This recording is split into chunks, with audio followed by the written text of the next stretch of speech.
Committee will come to order. At the conclusion of opening statements yesterday, Chair called up H.R. 4471, and the bill was open for amendment at any point. Are there any bipartisan amendments to start today? Seeing none, Chair would recognize Mr. Waxman to offer an amendment. Clerk will report the... Thank you, Mr. Chairman. I have an amendment at the desk. The clerk will report the title of the amendment. Which number is your amendment, sir? Number 3? Yes.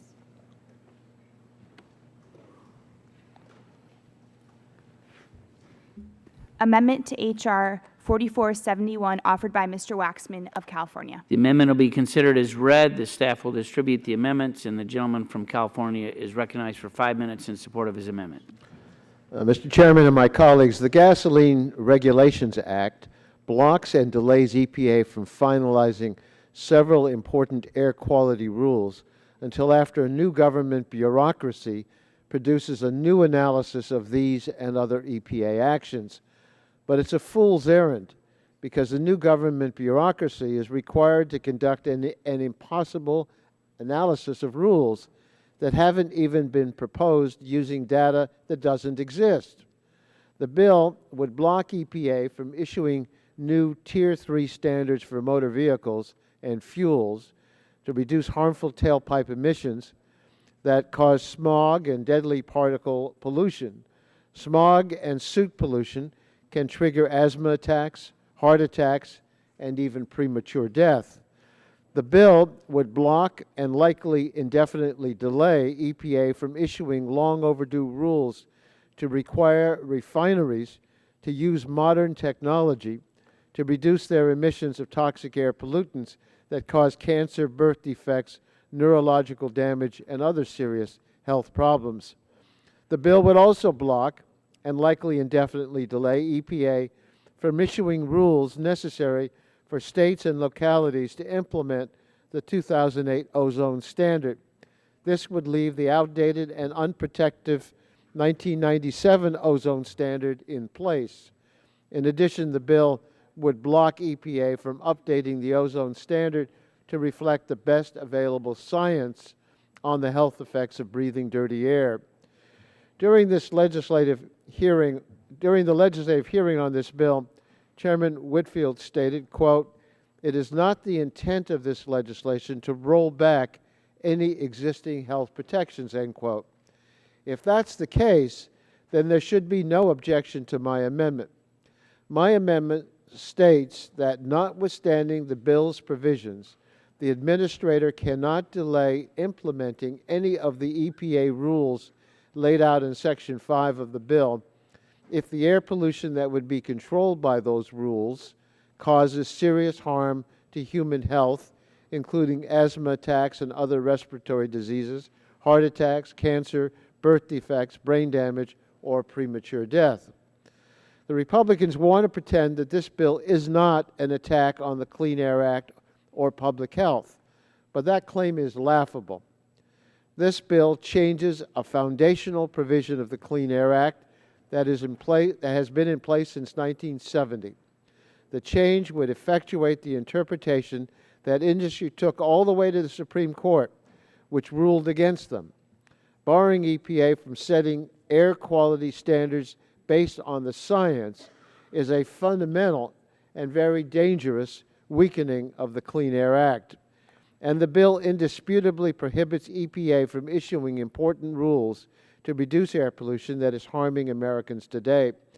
It even has the effect of barring implementation of the current ozone standard. Republicans argue these rules would only be delayed for a while. But this assumes that the interagency committee can actually complete the impossible study required by this bill. And even then, there would still be no deadlines for these rules, as the bill eliminates existing deadlines and sets no new ones.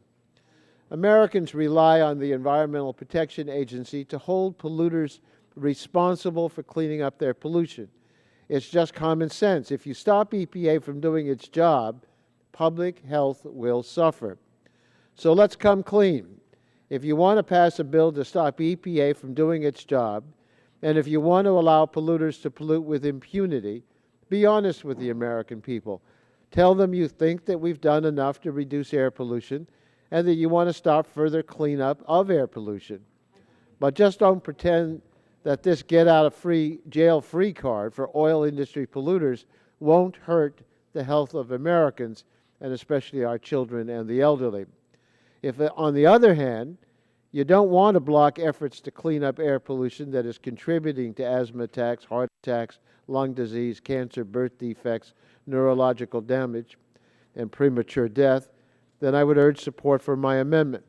My amendment will make it perfectly clear that EPA can continue to clean up air pollution that causes serious health effects, and I urge my colleagues to support this amendment. Other members wishing to speak on the amendment? Gentleman from Kentucky, Mr. Whitfield. Thank you, Mr. Chairman, and with great respect for the gentleman from California, I would speak to oppose his amendment. I would say, first of all, that we certainly do not intend to act with impunity to stop any of these regulations. This legislation is so very simple. As a matter of fact, it's totally consistent with President Obama's Executive Order 13563. As recently as March 2012, the White House issued a memo reiterating that agencies should take active steps to take account of the cumulative effects of new and existing rules.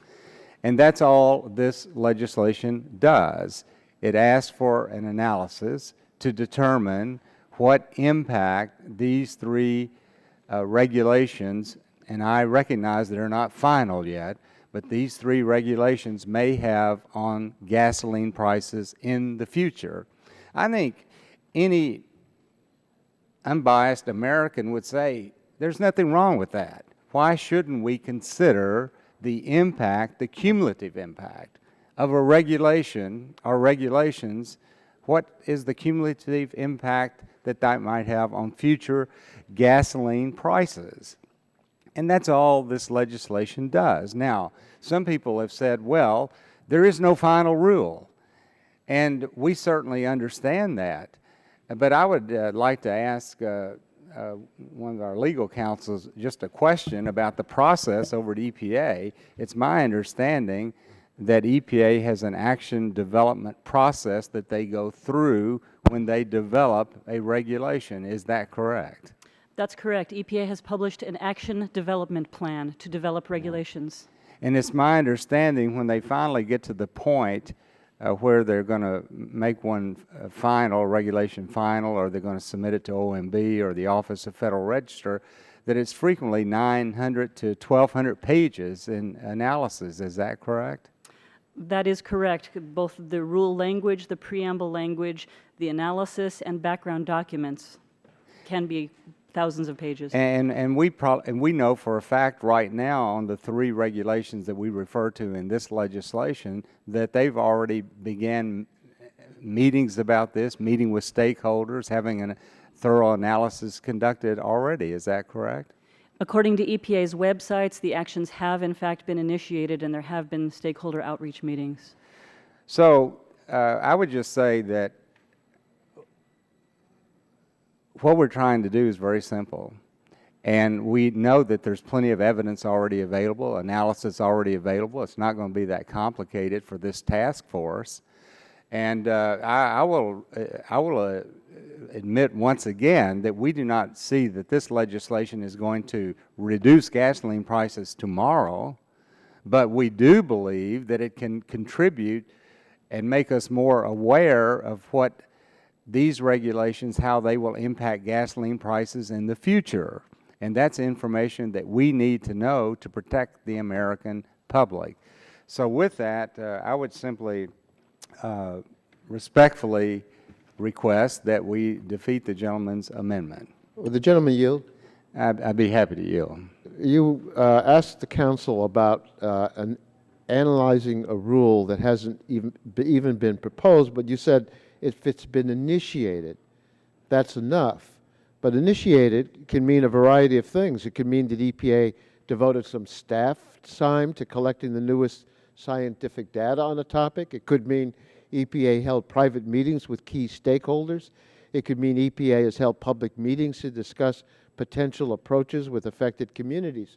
So this business of initiated doesn't really tell you what a rule is, and therefore you can't do an analysis on a rule that hasn't been proposed. Initiated does not necessarily mean, however, that EPA has selected a preferred approach.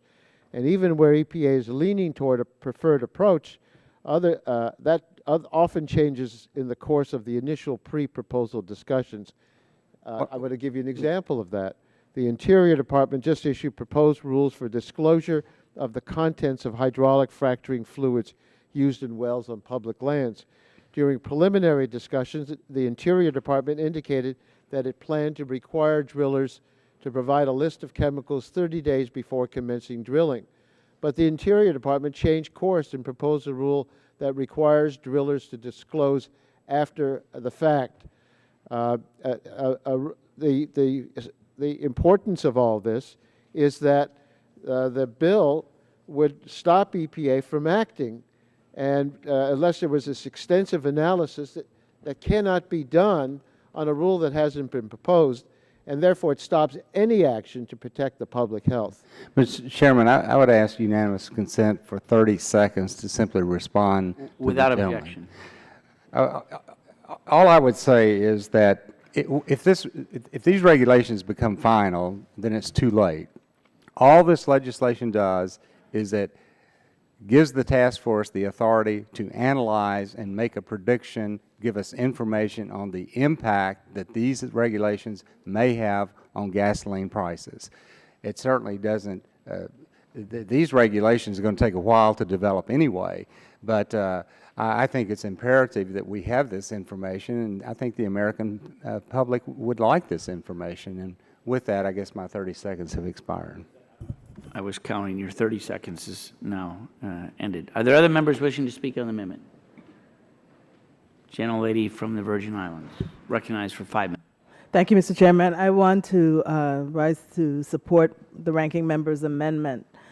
The bill really doesn't have anything to do with gasoline prices. In the past, I heard Chairman Whitfield say it won't change gasoline prices tomorrow, but in the past he said there's nothing in the legislation that would in and of itself reduce gasoline prices.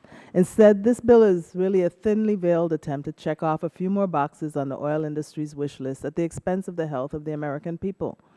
The oil industry doesn't want to have to clean up the fuels used in motor vehicles. So this bill blocks and delays EPA from issuing new Tier 3 standards to reduce smog and particle pollution.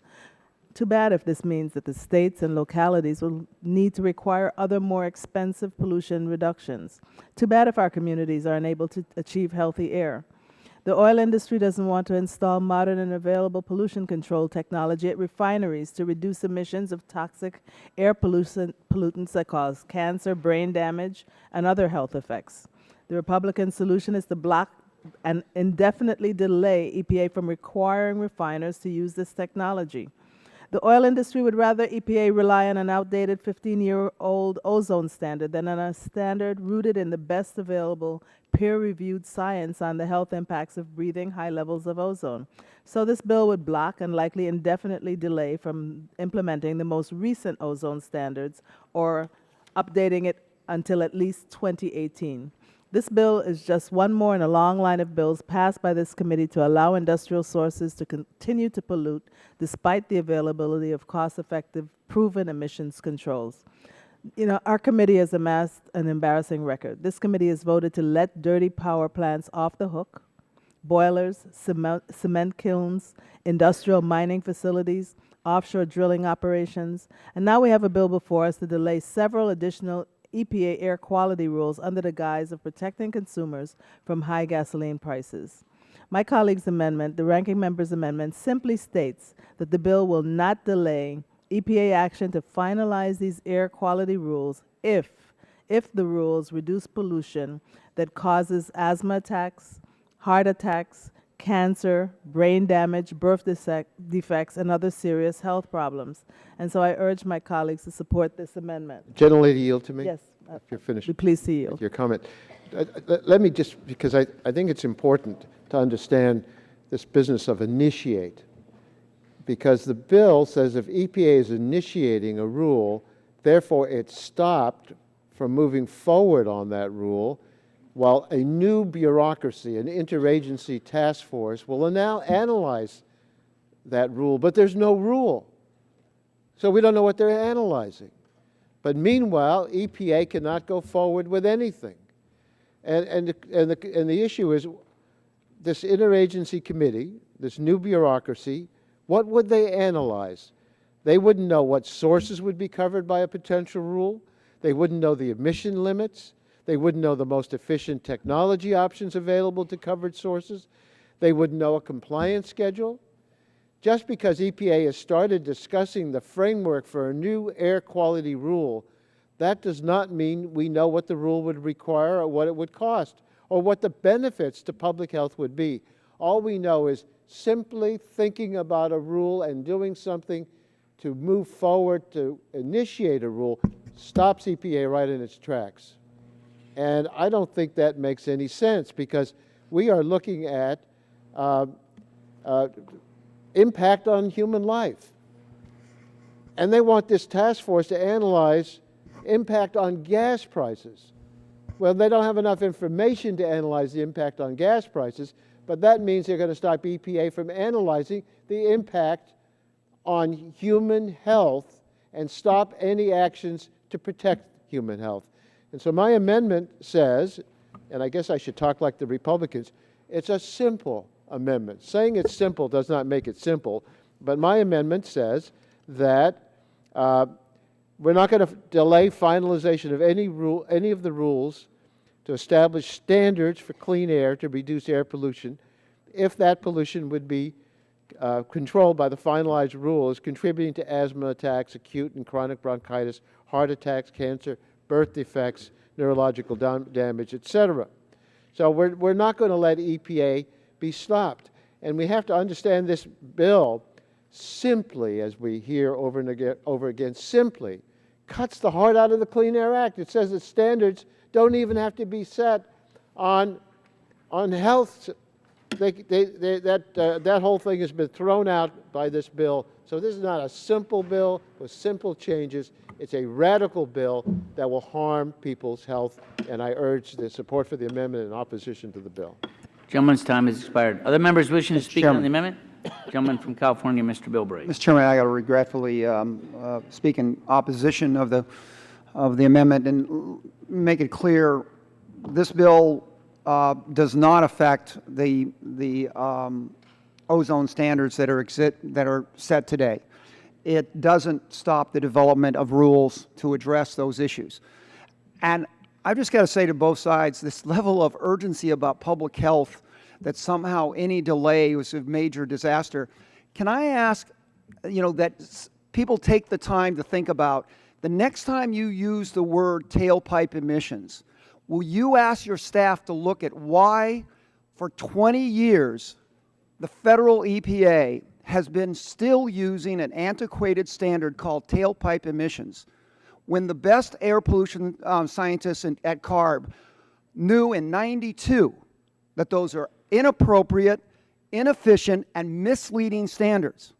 But for 20 years, the federal government, who claims that we're urgently defending public health, have been using a standard that scientists have known is antiquated, failed, and was abandoned by the best air pollution strategists 20 years ago. Also, will you take the time to take a look at the studies that have been done on traffic management that predict up to 20% reduction in emissions and fuel consumption, which directly relates to fuel prices? Why have we constantly walked away from that standard or that challenge? And frankly, Mr. Chairman, I think that both of them is because it means government has to change the way we do business to improve air quality and reduce prices. Government has to change the way we're going to get the job done, rather than government requiring private citizens to change the way they Gentleman do. yield? Rather than Will the gentleman yield? Will the gentleman yield? Give me a moment. I think the biggest problem is too many of us in this town think that our place at defending the consumer is to force private sector to do things and not look at how we're doing business that could have been and should have been done much better long time ago. And I yield to the gentleman from California. I think, with all due respect, you're not correct in your statement that this doesn't affect the existing ozone standard. We have a standard set on protecting public health. Now that standard has to be implemented with rules to give states direction on what they have to do to meet that standard. Those very rules would be stopped under this legislation because that would have to go to this task force for analysis. So you served on the Air Resources Board in California, so you've had a great deal of personal experience. A lot of what you had to do was implement what the federal law required. That implementation required some rules by EPA. Well, This would stop EPA from issuing those rules. And what is this all about? It's about protecting public health. Reclaiming my time, the greatest thing with it was really the modification of our SIP. And then we would send it back for approval into the FIP by the EPA. And that back and forth goes on.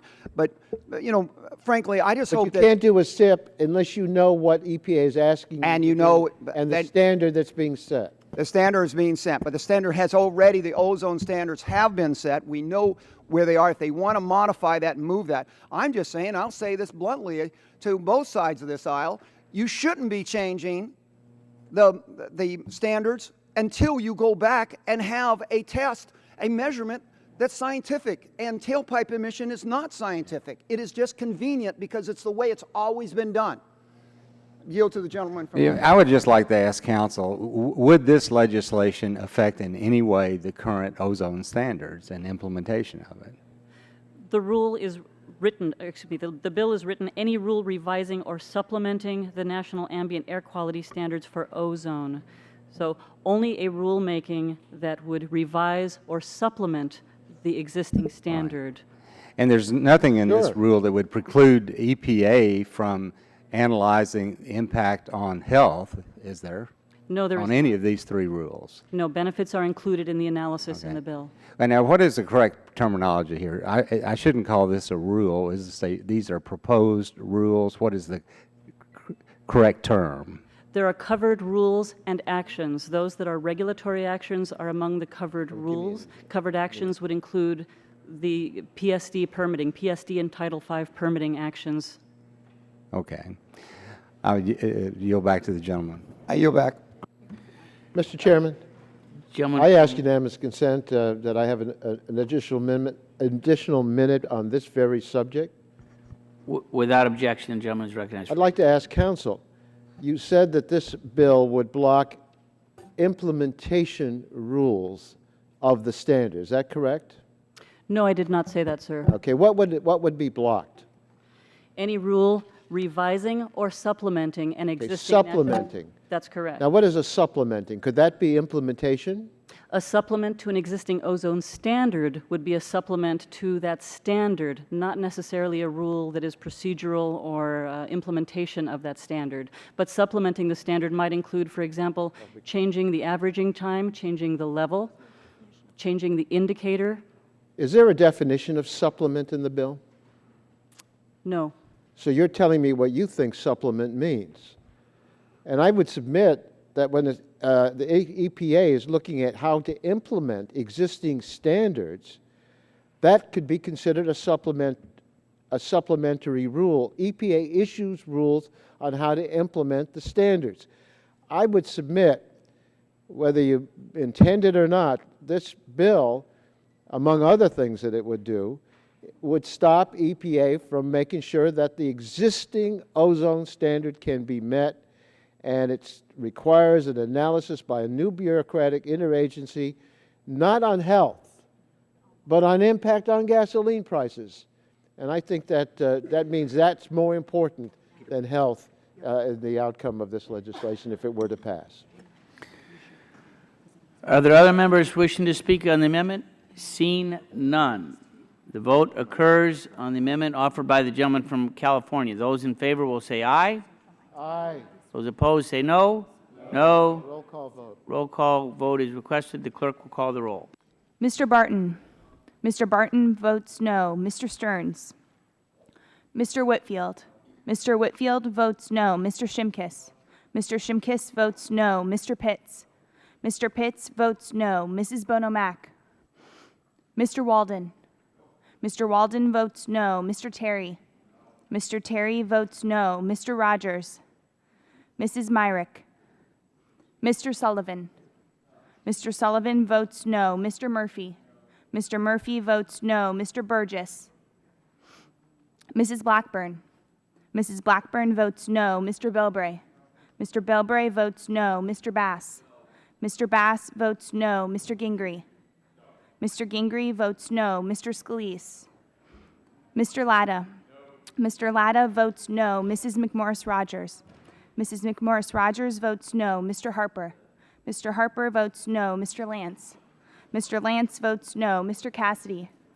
Mr. Cassidy votes no. Mr. Guthrie. Mr. Guthrie votes no. Mr. Olson. Mr. Olson votes no. Mr. McKinley. Mr. Gardner. Mr. Gardner votes no. Mr. Pompeo. Mr. Kinzinger. Mr. Kinzinger votes no. Mr. Griffith. Mr. Griffith votes no. Mr. Waxman. Mr. Waxman votes aye. Mr. Dingle. Mr. Dingle votes aye. Mr. Markey. Mr. Towns. Mr. Pallone. Mr. Rush.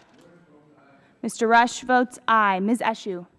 Ms. Eshoo votes aye. Mr. Engel. Mr. Green. Mr. Green votes no. Ms. DeGette. Mrs. Capps. Mr. Doyle. Mr. Doyle votes aye. Ms. Schakowsky. Mr. Gonzalez. Ms. Baldwin. Mr. Ross. Mr. Matheson. Mr. Butterfield. Mr. Butterfield votes aye. Mr. Barrow. Mr. Barrow votes no. Ms. Matsui. Ms. Matsui votes aye. Mrs. Christensen. Mrs. Christensen votes aye. Ms. Castor. Mr. Sarbanes. Chairman Upton. Votes no. Chairman Upton votes no. Other members wishing to cast a vote? Mr. Stearns. Mr. Stearns votes no. Dr. Burgess. Mr. Burgess votes no. Mr. Pompeo. Mr. Pompeo votes no. Ms. DeGette. Mrs. DeGette votes aye. Mr. Ross. Mr. Ross votes no. Other members wishing to cast a vote? Seeing none, the clerk will report the tally.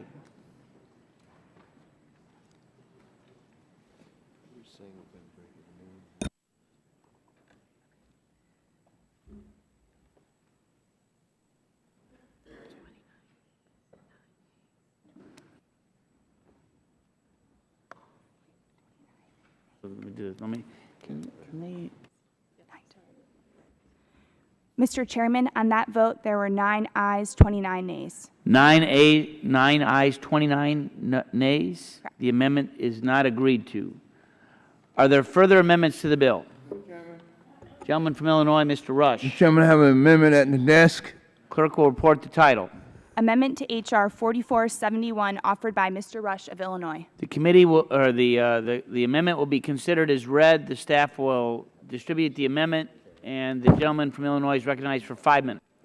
I want to thank you, Mr. Chairman. Mr. Chairman, gas prices are on the minds of many American families. But unfortunately, this bill under consideration will do nothing, absolutely nothing, to address those concerns. The Gasoline Regulations Act of 2012 uses the backdrop of today's gas prices to continue the majority party's assault on the Environmental Protection Agency and the Clean Air Act without doing a single thing to actually reduce the cost that Americans are paying at the pump. This bill will delay vital Clean Air Act protections applicable to the largest polluters, diminish crucial public health benefits for all Americans, and will have zero effect and impact for lowering gas prices. The bill has far-reaching adverse health and environmental impacts, including, among others, fundamentally altering ozone public health standards and protections, and delaying a protective Tier 3 clean air program for passenger vehicles. Instead of looking into how the role of speculators impact gas prices, as I have requested in a March 15th letter, or holding a hearing to determine why big oil profits increased by $2 million for every additional penny that average Americans pay at the pump, the majority party is again seeking to attack EPA and dismantle the Clean Air Act. My amendment, Mr. Chairman, would get to the heart of whether or not this bill would directly impact gas prices. My amendment simply states that, and I quote, not later than 90 days after the date of enactment of this act, the administrator of the Energy Information Administration shall make a determination as to whether implementation of this act is projected to lower gasoline prices in the U.S. within 10 years, end of quote. However, Mr. Chairman, if the administrator of the EIA determines that implementation of this act is not projected to lower gasoline prices in the U.S. within 10 years, then Section 5 and 6 of this act would sunset and shall cease to be effective. Mr. Chairman, this subcommittee, or this committee, should not use the backdrop of high gas prices as an ill-informed reason to remove long-standing Clean Air Act requirements for EPA to set ambient air quality standards at the level necessary to protect human health. Nor should the majority attempt to block and delay several EPA air quality and public health protections when the bill's sponsor, my friend from Kentucky, the chairman of the subcommittee, Mr. Whitfield, already admitted, and I quote, but there is nothing in our legislation, nor have we ever indicated that there is anything in this legislation that would in and of itself reduce gasoline prices, end of quote. Mr. Chairman, it makes absolutely no sense to attack long-standing Clean Air Act provisions that were enacted with bipartisan support, all in the name of lowering gasoline prices, which this bill clearly fails to do. So I urge all of my colleagues to vote for the Rush Amendment, which will clearly link the provisions of this bill with its ability to provide relief at the pump for the American consumer. And with that, I yield back the balance of my time. Gentleman yields back. Other members wishing to speak, Mr. Whitfield is recognized. Yeah, I seek recognition to oppose the amendment of the gentleman from Chicago. His amendment basically lets the Energy Information Administration administrator make the sole determination.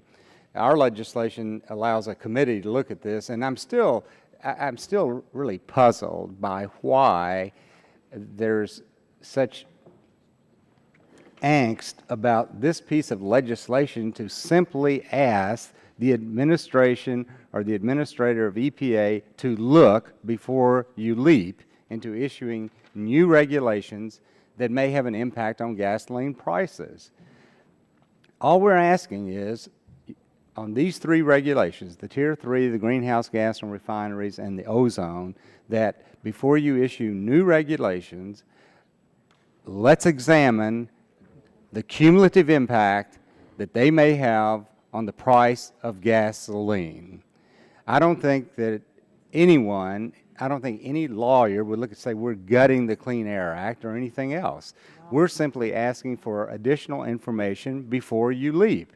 And I still don't think this is inconsistent with President Obama's own regulation or executive order in which he asked agencies in his administration to look at the cumulative impact of regulations. I mean, what is so sacrosanct about potential regulations? Why should we not explore the impact that they have on certain elements of our society, in this case, gasoline prices? So Would the gentleman yield? With that, I would. Would the gentleman yield? I would yield to the I, gentleman. I from think Oregon. part of the conflict that my Democrat friends has is the Obama administration Secretary of Energy 4 years ago actually advocated for gasoline prices of those the level of Europe. Now, he's kind of retreated from that because the harsh reality is that sticks it to consumers in a way that destroys their economy and ours. And having been a small business owner for 2 decades plus, I always wanted to know what are the implications of the decisions that are about to be made in my own business. If I purchase something new, if I try and do something over here, what's the rate of return? What are the costs? What are the benefits? And all the gentleman's bill does is say the American consumers will have, and their policymakers will actually know in advance before some rule gets adopted, very limited set of rules, what the impact would be on gas prices. And that, I'll tell you, if you're a working mom, you're trying to get the kids out to the soccer practice and the dance and all that, and you're driving around in that van, and you're paying the pump $4.50, you're seeing it maybe hit $5. It just sucks the disposable income you barely have now right into your gas tank and out the other end. Would the gentleman, And when the federal government continues to put these crazy regulations on top of crazy regulations, you begin to believe that Secretary of Energy's call for European-level gas prices maybe is still being fostered through the Obama administration. So it's no wonder they want to cloak this assault on Americans with incredible regulations that shut down industry, paralyze growth, hurt our jobs, the worst recovery we've had since the Great Depression. There's no wonder why. You look at what the impact these rules and regulations have. So this is a common sense bill. So we just know what the costs are going to be. would the gentleman And I yield? would yield back to my friend from Kentucky. Well, you know, you make a good point, and that is the Secretary of Energy did make that comment that he wanted to get gasoline prices up equivalent to Europe. And we do understand that the Obama administration wants to push America into electric cars as soon as possible. And while we may not object to that, the reality is that the country is not in a position right now to use electric cars. And by the way, the stimulus money that went to Tesla and Fisker Automotive, they received large sums of taxpayer money to help develop electric cars. And the price tag on those electric cars is around $200,000 per car, would the gentleman yield? which I might say is not looking after the average American worker in this country. So Well, the I'd gentleman be yield? happy to yield. The Yeah. gentleman. The demagoguery that's focused on the Obama administration doesn't have a bag of beans to do with my amendment. My amendment is straight. It says that if the EIA within 10 years determined that within 10 years gas prices would not be reduced, then the provisions of this amendment will sunset and the amendment, the bill will cease to exist. Now that's what my amendment is saying. This is my amendment doesn't address the European gasoline prices or any other matter. It's just, and it's, as you said, and as the ranking member of the full committee stated before, it's a simple amendment.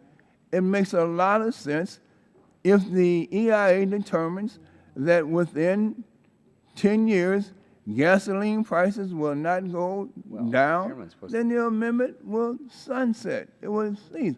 That's what my amendment. So the demagoguery, you know, all sense is none. Well, I certainly don't think we're demagoguing the issue here. Well, I you're think we're talking about demagoguing. facts here. And I would simply oppose the amendment respectfully and vote. Gentleman's time has expired.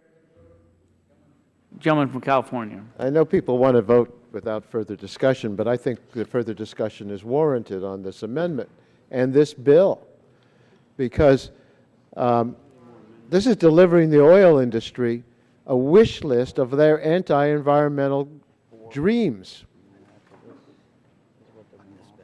In effect, the EPA has to take costs into consideration, impact on the economy, as well as health benefits. They look at all of these questions, they look at the science before they can decide on a rule. But this bill, the underlying bill says, oh, that's all well and good, but here are a bunch of things that the EPA might act on, And if they do act on it, they can't finish their work until this interagency task force can evaluate what the impact of those rules would be on the price of gasoline and jobs. But they don't know what the rule is. So they're doing an analysis without knowing what the rule is. But it keeps EPA from acting. Now, let's look at gasoline prices. Gasoline prices are determined by the world price for oil. If we stop EPA from regulations to protect people from all these dreaded illnesses, and we don't allow EPA to regulate to protect the environment, is that going to lower gasoline prices, which is dependent on the world oil price? It's simply going to say that the oil companies can get away with of not doing anything to live up to requirements to protect public health. I think the analysis. Well, the gentleman yield? No, not yet, but I might in a minute. We're being told is that gasoline prices are affected by protection of public health in the United States. And therefore, we're not going to protect public health in the United States, presumably to allow more production of oil, maybe. But even if we have more production of oil in the United States, that's not going to lead to lower gasoline prices because it's dependent on the world oil price. So the Republican strategy is not a secret. What we see here is a political message. It's a messaging strategy to attack the president. The bill has nothing to do with protecting consumers from high gasoline prices. If enacted, it would not lower prices by 1 penny. But the bill has everything to do with weakening public health protections and providing huge giveaways to polluters in an election year. Now, the top 5 oil companies pocketed $137 billion in profits last year. That's a staggering amount of money. That's larger than the GDP of most nations in the world. These companies can afford to comply with modest requirements that hold them responsible for the pollution they produce. But this bill would stop EPA from requiring oil refineries to reduce toxic air pollution. Toxic air pollution produces cancer and birth defects, neurological damage. And we won't require the oil refineries to reduce those pollutions that do such harm. It would stop EPA from requiring cleaner cars and the fuels they need to run on. It would even stop EPA from implementing the 2008 standard for ozone pollution issued by President Bush, all in the name of lowering gasoline prices. But it wouldn't lower gasoline prices at all. Now, Mr. Whitfield said maybe eventually it would lower gasoline prices. It means you have to believe that if you never have environmental regulations of the polluters, that they'll be able to have lower gasoline prices. Well, why would that be the case? There's no evidence of that. This amendment doesn't ask the EIA to do some sort of complicated analysis. It asks, based on EIA's understanding of the fundamentals of crude oil and gasoline markets, to study and block future air pollution requirements. And so I would suggest that the Rush amendment is an important amendment to stop this impact from happening. I'd be happy to yield to. Would you, gentlemen, yield? Yes. Yeah, I want to take just the final seconds. Well, I ask unanimous consent for an additional minute so I can yield to both of the gentlemen that have asked me to yield. Without objection. I think that the ranking member has made a very salient point here. And I don't think that the committee should just ignore or just overlook this point. The underlying bill blocks the EPA rules that have not yet been proposed. So we are dealing with some kind of a shadowy figure that doesn't exist. It's a figment of the Republicans' vivid imagination. The rule the EPA doesn't have any rules yet. And so here we are blocking the rules that don't exist. It reminds me And of... your amendment, which is what's pending, says that the Energy Information Administration would determine whether or not this bill will lower gasoline prices. And if it does not, then the bill's most offensive provisions about stopping protection of public health would have no effect. Isn't that right? That's what my amendment states. I don't know why anybody vote against that. I'd like to yield to, who was asking me? Well, maybe We're at gonna your ask own time. Gentlemen, Sorry. the time has expired. Other members wishing to speak on the amendment? Mr. Shimkus from Illinois. To speak against the amendment, first of all, allowing a single member of the interagency committee to circumvent the analysis will defeat the whole purpose of the act. Gas prices impact all parts of our economy, so we need multiple expert agencies. EIA does not have expertise in international competitiveness, job impacts, definitely agriculture, or health benefits analysis. So that's why I oppose this particular amendment. Now I'd like to yield to my colleague from Kentucky. Thank you very much. Some comments were made a few minutes ago that this legislation was really for the benefit of big oil companies. And I can tell you, you read through here, I don't see any benefit for big oil companies in here. The sole purpose of this legislation is to look at the cumulative impact of 3 proposed rules. They're not final yet, and it does not preclude EPA from considering health benefits. It does not preclude EPA from finalizing a rule. It simply asks for an analysis of the cumulative impact of these regulations on gasoline prices. So I just wanted to clarify that. There's nothing in here to benefit oil companies. I recognize that we all like to demonize big oil companies. Will the gentleman yell? It's not my time. It's not my time. Will the gentleman yell? My colleague from Kentucky returns the time to me, and I yield to my friend from Chicago. We cannot get beyond the fact that these rules are non-existent. They don't exist. The rules that you are so afraid of, the rules that you're hankering about, the rules that's got you all up in a tizzy don't exist. They don't exist. You can't get beyond that. You're arguing and debating on rules that do not even exist. Nowhere. Yeah, reclaiming my time, and I appreciate my friend. That's the whole point. We like to have this analysis before the rules get enacted. How many times have we had EPA before the subcommittee, and we said, do you quantify increase in energy costs and the effects on jobs and the economy? You know what they say? No. In fact, there's actually court cases that in the diesel engine arena that prohibit them from doing that. All we're saying is it might be nice to know what the effects that these new rules and regulations will have on the additional cost of the average consumer when they're trying to go from home to school, from home to the grocery store. Of course, as you know, I'm from rural America.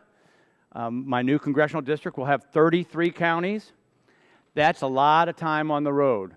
If there's just for an individual citizen from Olney, Illinois, to go to the hospital, to go to the community college, they drive long distances. I will argue high gas prices have a huge disparate impact on poor, rural Americans.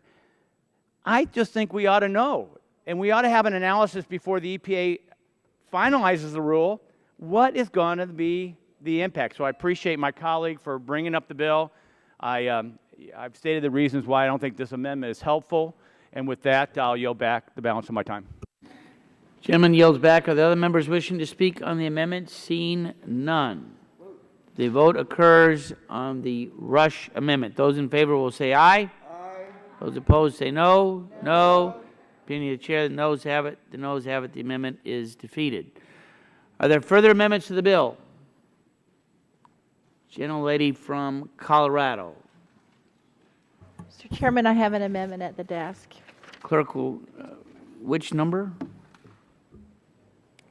Point, or 009. Avoiding duplication. Clerk will report the title. Amendment to H.R. 4471 offered by Ms. DeGette of Colorado. And the amendment will be considered as read. The staff will distribute the amendment, and the gentlelady is recognized for 5 minutes in support of her amendment. Thank you very much, Mr. Chairman. The title of this so-called Strategic Energy Production Act is completely misleading. There's nothing about this bill that's strategic in its approach, and it will do nothing to lower gasoline prices. Gasoline prices are set on the global market, and experts agree that increased domestic production will have virtually no effect on the prices we pay at the pump. Well, even worse, this bill will make our country more vulnerable to energy supply disruptions by making it more difficult to use the nation's... Excuse me, the gentlelady will suspend. We believe that this amendment is for the next bill that we're taking up. Oh, okay, All right. I'll withdraw it. Are there further amendments? Are there further amendments to this bill? Gentlelady from Virgin Islands. Mr. Chairman, I have amendment at the desk. I don't know what I did with it. The clerk will report the title of the amendment. Amendment to H.R. 4471 offered by Mrs. Christensen of the Virgin Islands. And the amendment will be considered as read. Mr. Chairman, The gentleman from Texas. I want to reserve a point of order. Gentleman from Texas reserves a point of order on the amendment. The amendment will be considered as read. Mr. Chairman, I'd like to have the amendment read. Okay. No, I don't object. The amendment will be read. Clerk will read the amendment. After Section 1, insert the following section and redesignate the subsequent sections and conform internal cross-references accordingly. Section 2, findings. The Congress finds the following. 1, according to the Energy Information Administration, since September 2011, 2 refineries in the Philadelphia area, ConocoPhillips Trainer Refinery and Sunoco's Marcus Hook Refinery, and 1 major Caribbean refinery supplying the East Coast, Hovensa's U.S. Virgin Islands refinery, have closed. In addition, Sunoco announced plans to sell or idle its remaining Philadelphia area refinery by July 2012. 2, according to the Energy Information Administration, U.S. consumption of motor gasoline fell in 2011, particularly on the East Coast, and is projected to continue to decline.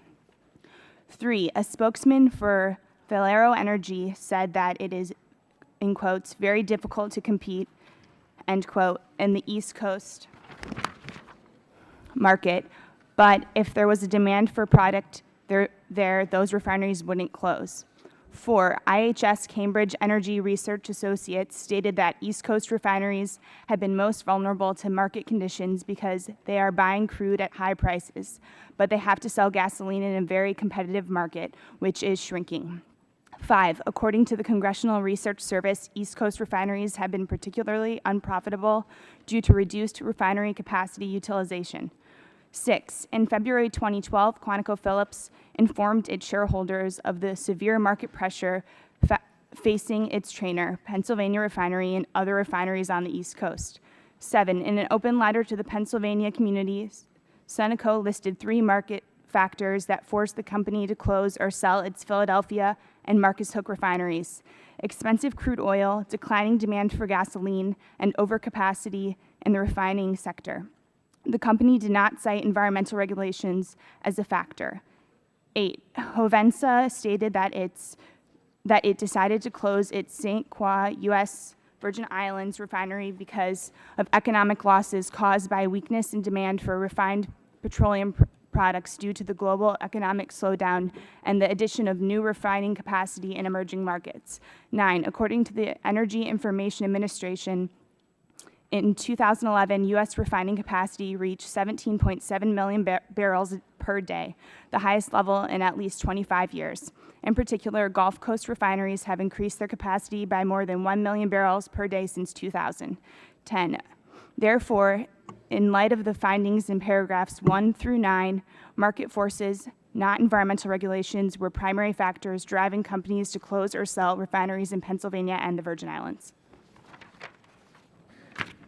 Amendment being finished, the gentlelady, point of order has been reserved. The gentlelady is recognized for 5 minutes in support of her amendment. Thank you, Mr. Chairman, and thank Would- you for, Would the gentlelady suspend briefly? Just, I want to ask, would the gentlelady suspend?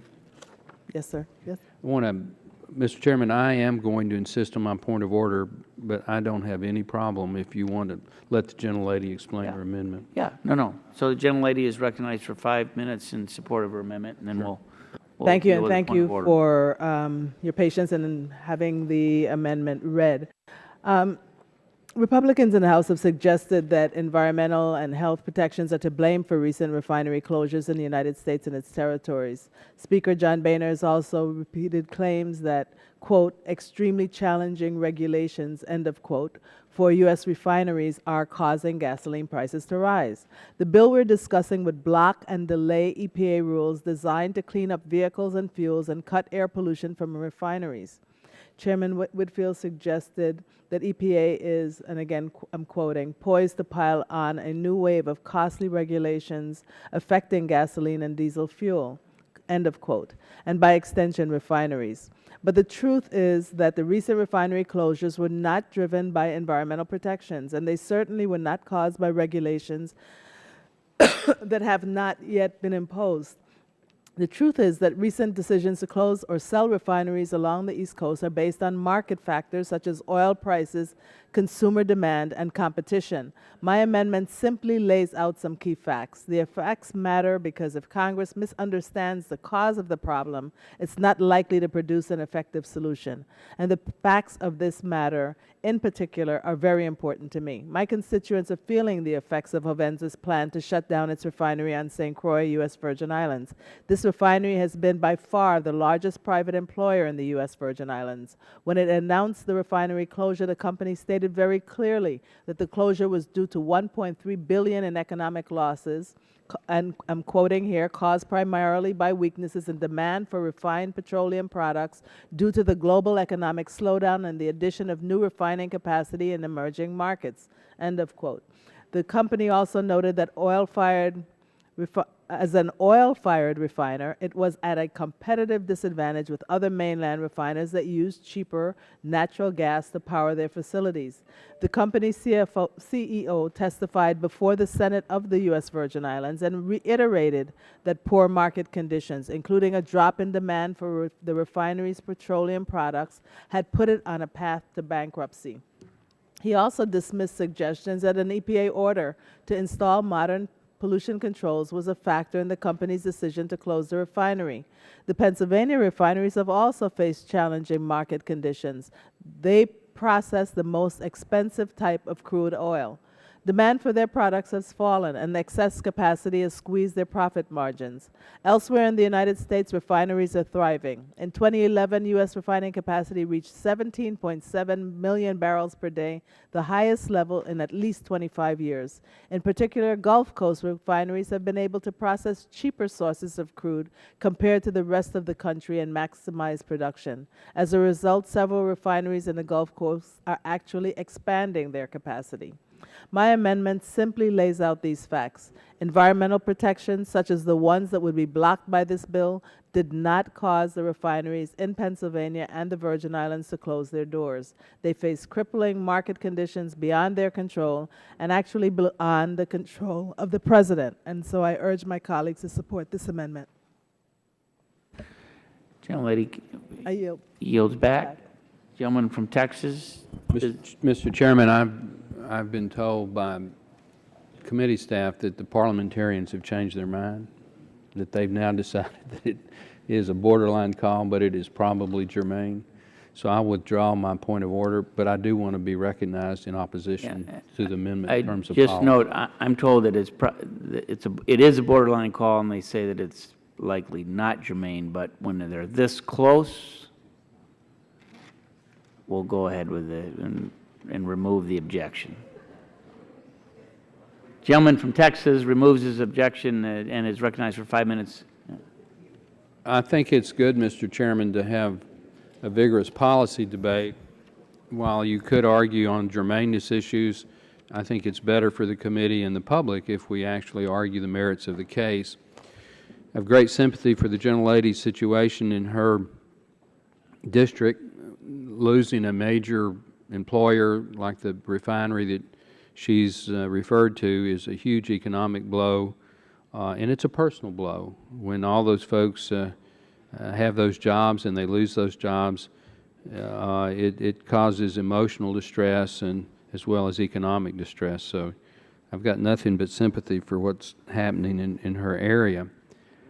Having said that, this amendment is somewhat disingenuous because it's based on the premise that additional environmental regulations have no cost, and that these refineries that are closing are not closing because of the cost of environmental protection. As my good friend from Texas, Mr. Green, can attest to, you can have environmental protection and economic prosperity. His district probably has more refineries and petrochemical complexes than any other district in the country. But having said that, there is a cost to additional environmental protection, and there is a cost to upgrade these refineries to maintain the regulations that are in place here in the United States. And I think it is fair to say that the United States, which not only has, as it should have, the most aggressive environmental protection regulations in place, also enforces those. And some of these older refineries in a very competitive market, when faced with some of the things the gentlelady's amendment has rightfully pointed out, they cannot compete unless they get our grandfather or get waivers on various regulatory additions, and so they do shut down. You know, refineries overseas, especially the newer refineries in the Middle East and in the Asian rim, have state-of-the-art technology, but they do not have some of the environmental requirements that we have here in the United States. And as Mr. Waxman has pointed out repeatedly today, it's a world market. It is less expensive sometimes to refine crude overseas and import it into the eastern market because they don't have the environmental requirements that we have here in the United States. So it's the gentlelady's amendment, I think, so far as it goes, does state the truth, but it doesn't tell the whole truth and nothing but the truth. Will the gentleman yield? I'll be happy to yield. Thank you for yielding. The very last sentence in her amendment says, therefore, in light of the findings, market forces, not environmental regulations, were the primary factors driving companies to close or sell refineries. And I might say we have a letter from Sunoco in which it says there were other factors, but the expense of capital to meet the environmental regulatory requirements certainly contributed to it. And then the Department of Energy issued a report on March 2011, and it says the cost of compliance contributed to the economic stresses that resulted in the shutdown of 66 refineries from 1990 through 2010. So if we adopt her amendment, we're basically saying these regulations do not have much to do with it. And I think the letter and the report from DOE shows that that is not the case. And so I would respectfully ask that we defeat the gentlelady's amendment. If I could reclaim, the gentleman from Kentucky, the distinguished subcommittee chairman, just makes the point that I've been making. There is a cost to environmental protection. There are also benefits, but there is a cost. And as we tighten and tighten and tighten our already stringent existing regulations, those costs go up, and they don't improve efficiency. So again, as Mr. Waxman has pointed out, in a world market where you're competing against refineries that don't have these restrictions in place, it does become more and more costly to keep these refineries in the United States that are older open because we can't upgrade to meet the new cost of compliance. Therefore, they shut down because of foreign competition and sometimes because of domestic competition, as the gentlelady's pointed out. So I would oppose the amendment on policy grounds, and hope that we vote it down. Time has expired. Gentleman from California, Mr. Waxman. Thank you, Mr. Chairman. I support this amendment because you say the truth. Somebody just said the truth, not the whole truth. Well, this bill is not the whole truth because this bill is painting a picture that the solution to rising gasoline prices is to weaken public health and environmental protections. And the Christensen Amendment would inject some much-needed facts into this bill's text. It clarifies the real reasons why several East Coast refineries have been put up for sale or closed. I have an ad submitted by Sunoco, and they talk about all their problems. Expensive crude oil, declining demand for gasoline, overcapacity in our industry, and they don't mention at all environmental regulations. Yet the premise of the bill is that environmental regulations is the reason why gasoline prices are high and why refineries are closing. I think that that's an amazing statement for this bill, and I think the Christensen Amendment adds some reality. My Republican colleagues would have us believe that regulations should reduce toxic air pollution from refineries or make gasoline cleaner. Regulations that haven't yet even been proposed are in some ways keeping gasoline prices high and putting refineries out of business. That's silly. That is just plain silly. How can regulations that haven't been proposed on environmental requirements keep gasoline prices high? Even the refineries don't say that. And the Christensen Amendment would give some clearer picture of what really is happening. Will the gentleman yield? I'd be happy to yield to you. Thank you. I mean, look, this is a messaging bill that's going nowhere. If Republicans want to make the case that regulations are raising gasoline prices, the American people aren't going to buy that. They're smarter than that. I don't know about the gentlelady's refinery in her district, but in Pennsylvania, I do know about those two refineries. I have spoken personally to both of the representatives of the refineries. They've had an open letter to all Pennsylvanians, and they had private letters to members of the Pennsylvania congressional delegation. They listed 3 market factors that forced the Philadelphia plant to close. It was expensive crude oil, declining demand for gasoline, and overcapacity. I would note, however, if environmental regulations were the big hook they were losing money, both of these refineries in Pennsylvania that are selling have buyers.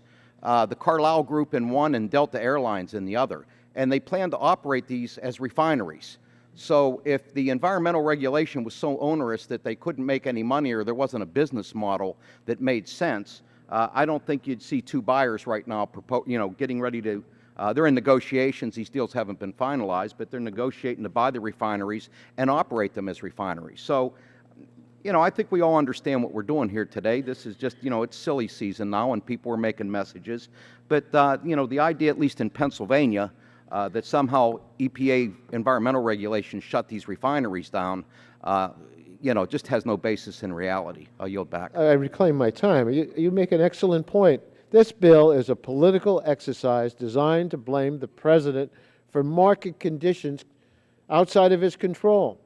And this debate is also counterproductive. It's draining the time and energy of members and staff that should be better devoted to finding real solutions to America's energy problems. But this isn't recent. That's all this committee has done for the last year and a half. Message bills. We pass them out of committee, we pass them off the floor, and they go nowhere. And they're all to give the message to the American people: stop regulations that protect public health. You don't need them, especially when it's going to cause economic hardship.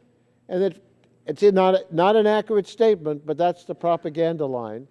And they want to blame all problems on the President of the United States. It's as if Republicans didn't control the White House and the Congress and didn't cause our economic problems by not paying for the spending that they undertook during the Bush administration. Yield back my time. Gentleman's time has expired. Gentleman from Kentucky, can we vote on this amendment? No, just make one comment. Gentleman's recognized. Thank you. Once again, we're not saying that environmental regulations contribute to, has required all of the closings or all of the price of gasoline. Her amendment says that market forces, and market forces alone, are the primary factors. And we have ample evidence from all sorts of sources that that's simply not the case. And we're not trying to blame the president. We're trying to help the president have his executive order obeyed. He issued an executive order requiring that new regulations, initiated regulations, that they look at the cumulative cost of those. GAO issued a report just recently that says regulatory factors such as national air quality standards that have induced some states to switch to special gasoline blends contribute to the gasoline prices. They also say that we have the letter from Sunoco once again that says expensive capital to meet the environmental regulatory requirements does contribute to their decision to close some refineries. A 2007 GAO study concluded gasoline prices are determined based upon, yes, supply and demand, regulations such as national air quality standards set by EPA, refinery capacity, and available inventories. So we're not saying it's the only cause, but it is a cause, and all this legislation does is say, let's look at it. Let's have the information. And with that, I yield back, balance my time. Gentleman yields back. Are there further members wishing to speak? Gentleman from Texas is recognized. Thank you, Mr. Chairman. And I support the amendment, or I disagree with the final statement that says market forces, not environmental regulations. Market forces and environmental regulations, because if you have an old asset, then if the market forces don't work, then you're not willing to invest in the plant. And whether it's in eastern Pennsylvania or anywhere else, but everything else in the amendment is correct. And that's my only frustration. I want to support the amendment, but it's just not environment. It's also market forces, whether it be in the Virgin Islands, whether it be in eastern Pennsylvania, or in some of the other places in our country that refineries have shut down. As my colleague from Texas noted, I'm fortunate to represent a number of refineries that have actually expanded. And yet we've cleaned up our air in Houston, Texas. Is it where we want it to be? Of course not. But we will get there. But we also want to keep those thousands of jobs that those refineries and the chemical plants that are near them provide. But it is a difference of market forces and the environmental regulations. If you haven't invested in your plant, whether it's to keep it up for the environment or keep it up to where it's efficient, and all of a sudden you come in and have to do it, it's economically not possible, particularly for these facilities where because of the price of the crude oil so much higher than it is in the Gulf Coast.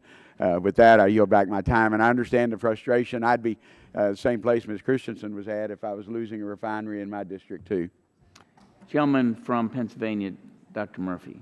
Thank you. Just very briefly, I want to say in issues such as this, I certainly think that the review of the impact of regulations on refineries being built and the impact on pricing, et cetera, are all worthy for review of this committee. Certainly, I'd like to see us have hearings along those issues before we declare a finding like this without talking to the principals involved who own the refineries in Pennsylvania, who are in them, who are in negotiations. And I would hope we could go that route to gather factual information first before we move on something like this. And I yield back. Gentleman yields back. I think we're ready to vote. All those in favor of the Christensen amendment will say aye. Aye. Those opposed will say no. No. If you need a chair, the noes have it. The noes have it. The amendment is not agreed to. Other gentlelady asked for a roll call vote. The clerk will call the roll. Mr. Barton. Mr. Barton votes no. Mr. Stearns. Mr. Whitfield. Mr. Whitfield votes no. Mr. Shimkus. Mr. Shimkus votes no. Mr. Pitts. Mr. Pitts votes no. Mrs. Bonomack. Mrs. Bonomack votes no. Mr. Walden. Mr. Terry. Mr. Rogers. Mr. Rogers votes no. Mrs. Myrick. Mrs. Myrick votes no. Mr. Sullivan. Mr. Sullivan votes no. Mr. Murphy. Mr. Murphy votes no. Mr. Burgess. Mr. Burgess votes no. Mrs. Blackburn. Mr. Bilbray. Mr. Bass. Mr. Bass votes no. Mr. Gingrey. Mr. Scalise. Mr. Latta. Mr. Latta votes no. Mrs. McMorris Rogers. Mr. Harper. Mr. Harper votes no. Mr. Lance. Mr. Lance votes no. Mr. Cassidy. Mr. Cassidy votes no. Mr. Guthrie. Mr. Guthrie votes no. Mr. Olson. Mr. Olson votes no. Mr. McKinley. Mr. McKinley votes no. Mr. Gardner. Mr. Gardner votes no. Mr. Pompeo. Mr. Pompeo votes no. Mr. Kinzinger. Mr. Kinzinger votes no. Mr. Griffith. Mr. Griffith votes no. Mr. Waxman. Mr. Waxman votes aye. Mr. Dingle. Mr. Markey. Mr. Towns. Mr. Pallone. Mr. Pallone votes aye. Mr. Rush. Mr. Rush votes aye. Ms. Eshoo. Ms. Eshoo votes aye. Mr. Engel. Mr. Engel votes aye. Mr. Green. Mr. Green votes aye. Ms. DeGette. Mrs. Capps. Mrs. Capps votes aye. Mr. Doyle. Mr. Doyle votes aye. Ms. Schakowsky. Ms. Schakowsky votes aye. Mr. Gonzalez. Ms. Baldwin. Mr. Ross. Mr. Ross votes no. Mr. Matheson. Mr. Matheson votes no. Mr. Butterfield. Mr. Butterfield votes aye. Mr. Barrow. Mr. Barrow votes aye. Ms. Matsui. Ms. Matsui votes aye. Mrs. Christensen. Mrs. Christensen votes aye. Ms. Castor. Ms. Castor votes aye. Mr. Sarbanes. Chairman Upton. Votes no. Chairman Upton votes no. Members wishing to still cast a vote, Mr. Stearns. Mr. Stearns votes no. Mr. Walden. Mr. Walden votes no. Mr. Terry. Mr. Terry votes no. Dr. Gingrey. Mr. Gingrey votes no. Ms. McMorris Rogers. Mrs. McMorris Rogers votes no. Ms. DeGette. Ms. DeGette votes aye. Mr. Sarbanes. Mr. Sarbanes votes aye. Are there other members wishing to cast a vote? Seeing none, the clerk will report the tally.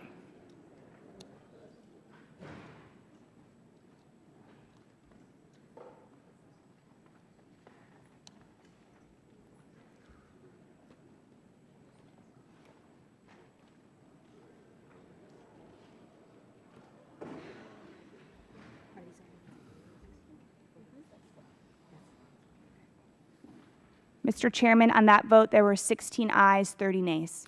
16 ayes, 30 nays. The amendment is not agreed to.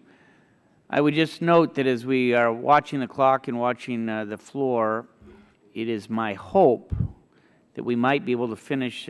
We have a couple of more amendments that I believe will be offered. My hope is that we could finish those amendments and get to final. We intend to adjourn about noon. And we're expecting votes at 1:10 on the House floor. I should say recess at about noon, and come back after the votes on the floor, which would be 2 o'clock. So hope is to finish this bill before noon. Are there further amendments to the bill? Gentleman from Texas, Mr. Green. Mr. Chairman, I have an amendment at the desk. Clerk will report the title.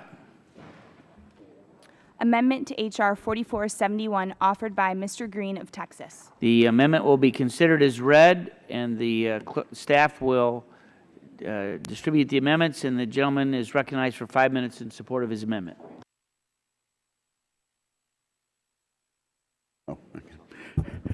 Thank you, Mr. Chairman. My amendment would strike Section 6 of the bill.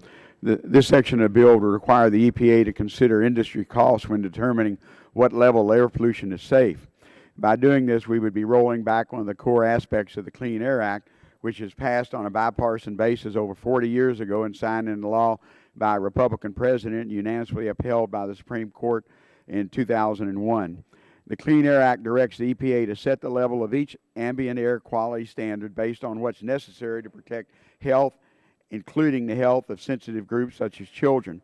The law makes a clear distinction. The EPA may not consider cost in setting these science-based standards that essentially identify the levels of pollution that are safe for people to breathe and establish the goals of healthy air quality across the country. Economic costs are considered several times in the process, though. The EPA conducts a regulatory impact analysis for a range of emission standards when they propose a standard. Then they do a second regulatory impact analysis when they finalize the standard.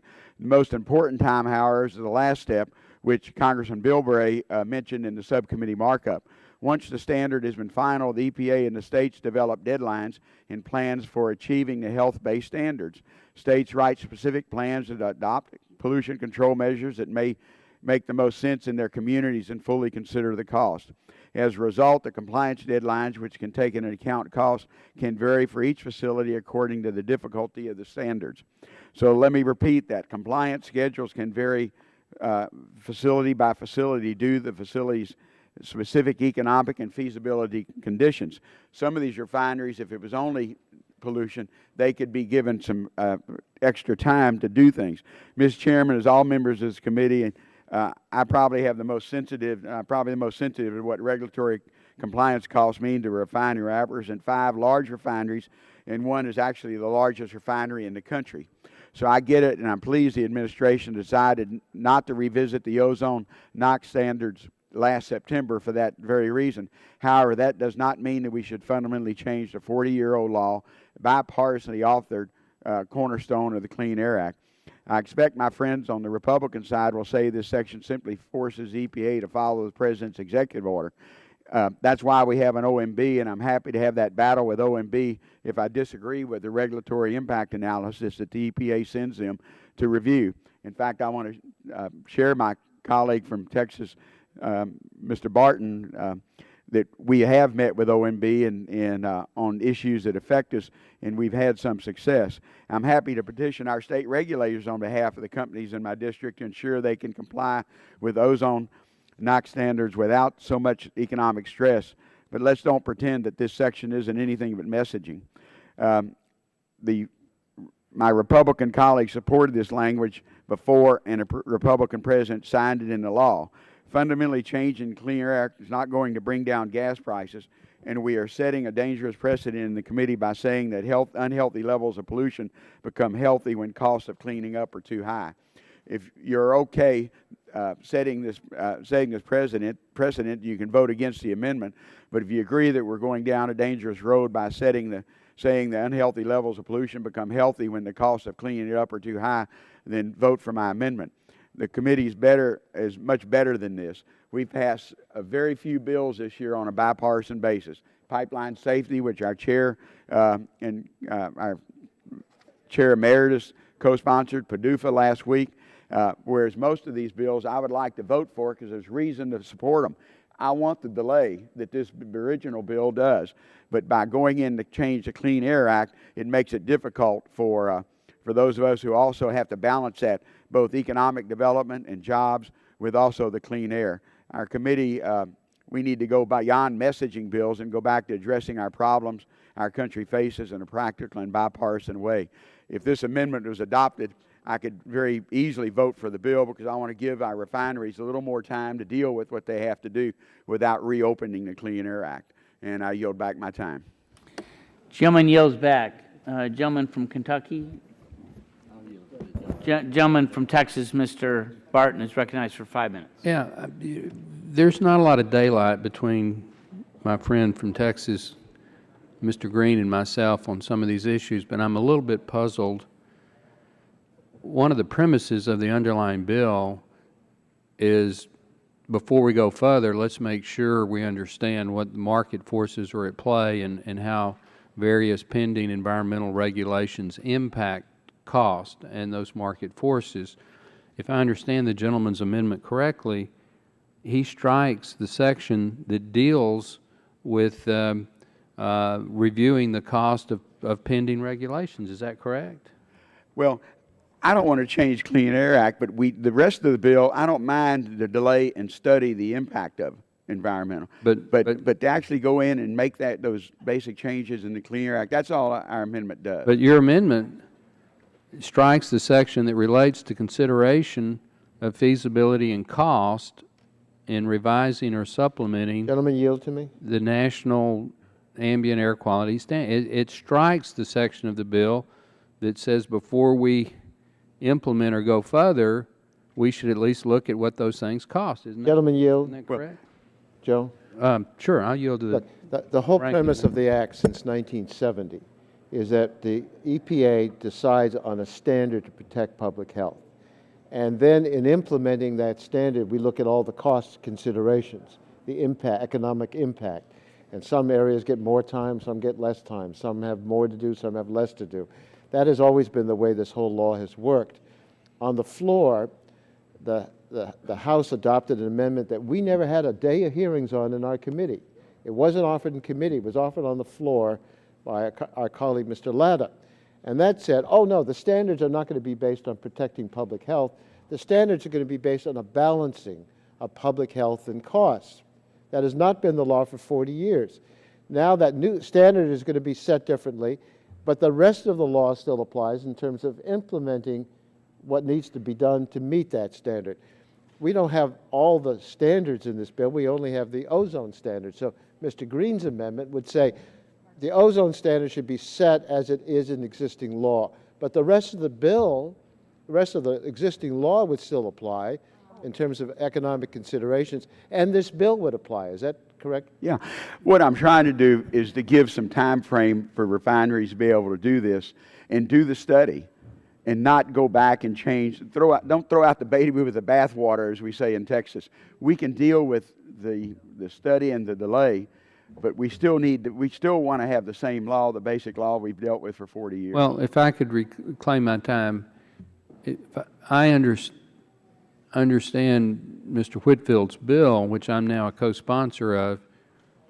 It simply says, before we go further, let's do this study. And you have to, I would think you would have to consider the feasibility and the cost in revising or supplementing these national ambient air quality standards. If your amendment is adopted, it guts the bill. Will the gentleman yield?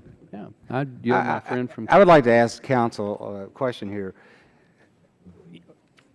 It is true that as related to ozone, this would change the Clean Air Act.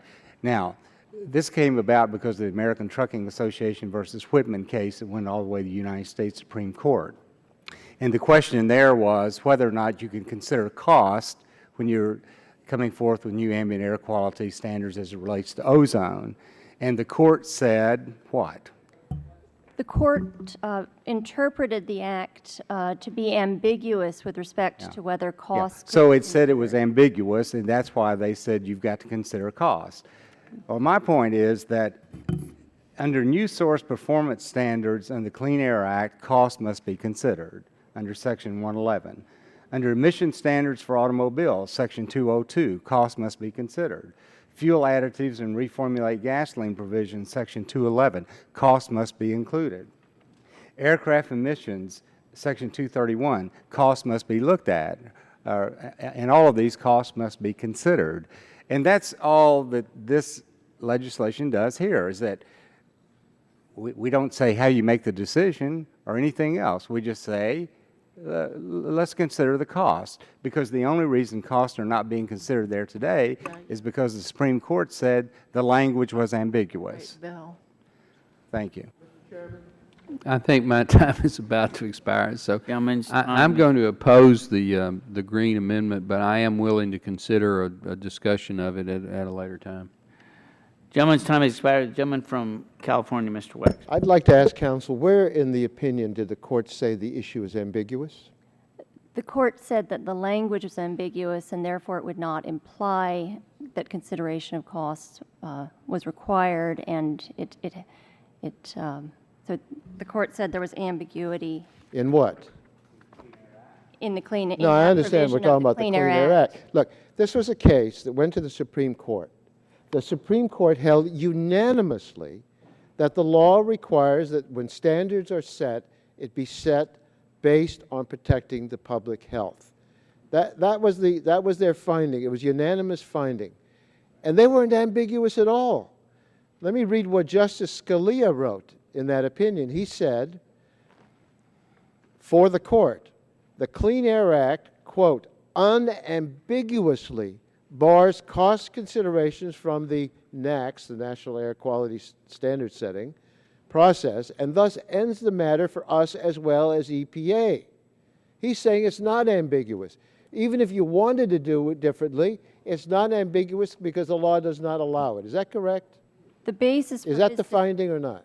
The ultimate finding is that EPA should not consider costs in setting the standards. However, the basis for the rationale for that is that we have refused to find implicit in ambiguous sections of the Clean Air Act an authorization to consider costs that has elsewhere and so often been expressly granted. Well, in other words, they're This would rejecting clarify the the arguments ambiguity. that people were making that there's some ambiguous sections that should require the taking into consideration of costs in setting the standard. That sounds to me that's what the court was saying. Before I yield to you, but the court was saying, well, you may argue, counsel, that requires this further determination. The law is unambiguous in its language. Yeah. Well, with the gentleman. Yeah. Well, I'm glad we're focusing on this point because, you know, there is a difference of opinion here, and the gentleman, in which opinion did they say that the language was ambiguous as it relates to costs being considered in ambient air quality standards? This is in the American Trucking Supreme Court decision. But who wrote that opinion? Justice Scalia. Well, you so now Mr. Waxman's saying that Justice Scalia said it was totally unambiguous, but you've indicated that there's a place in there where he said it was ambiguous. They say that the sections of the Clean Air Act addressing national ambient air quality standards, that these are ambiguous sections of the Clean Air Act. So would the gentleman... You're reclaiming my time. Somebody made an argument to the court that there are other sections of the Clean Air Act that are ambiguous and that would allow them to require that costs be considered in setting the standard. But Justice Scalia, probably not happily, said that's not true. Justice Scalia, on behalf of a unanimous court, says that the language of the Clean Air Act unambiguously bars cost considerations for the standard setting. Is that a correct statement?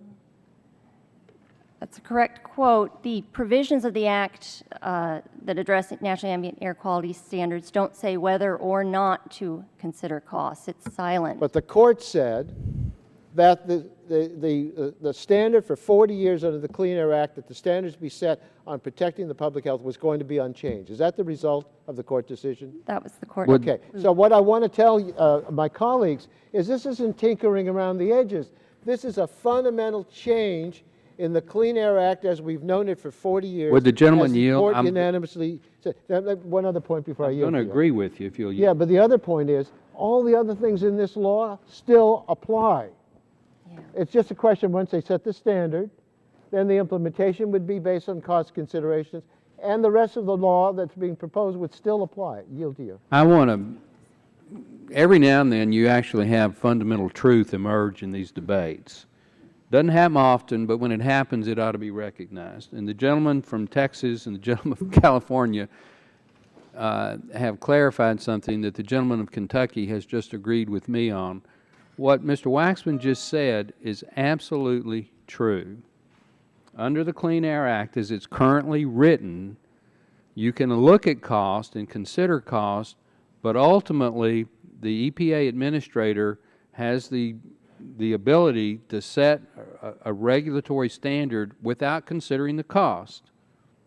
Now, Mr. Whitfield and I think that's wrong. We think costs should actually have more weight. And if the gentleman would yield to me, let me just point out that paragraph 4 on page 6 is not affected at all by the Green Amendment.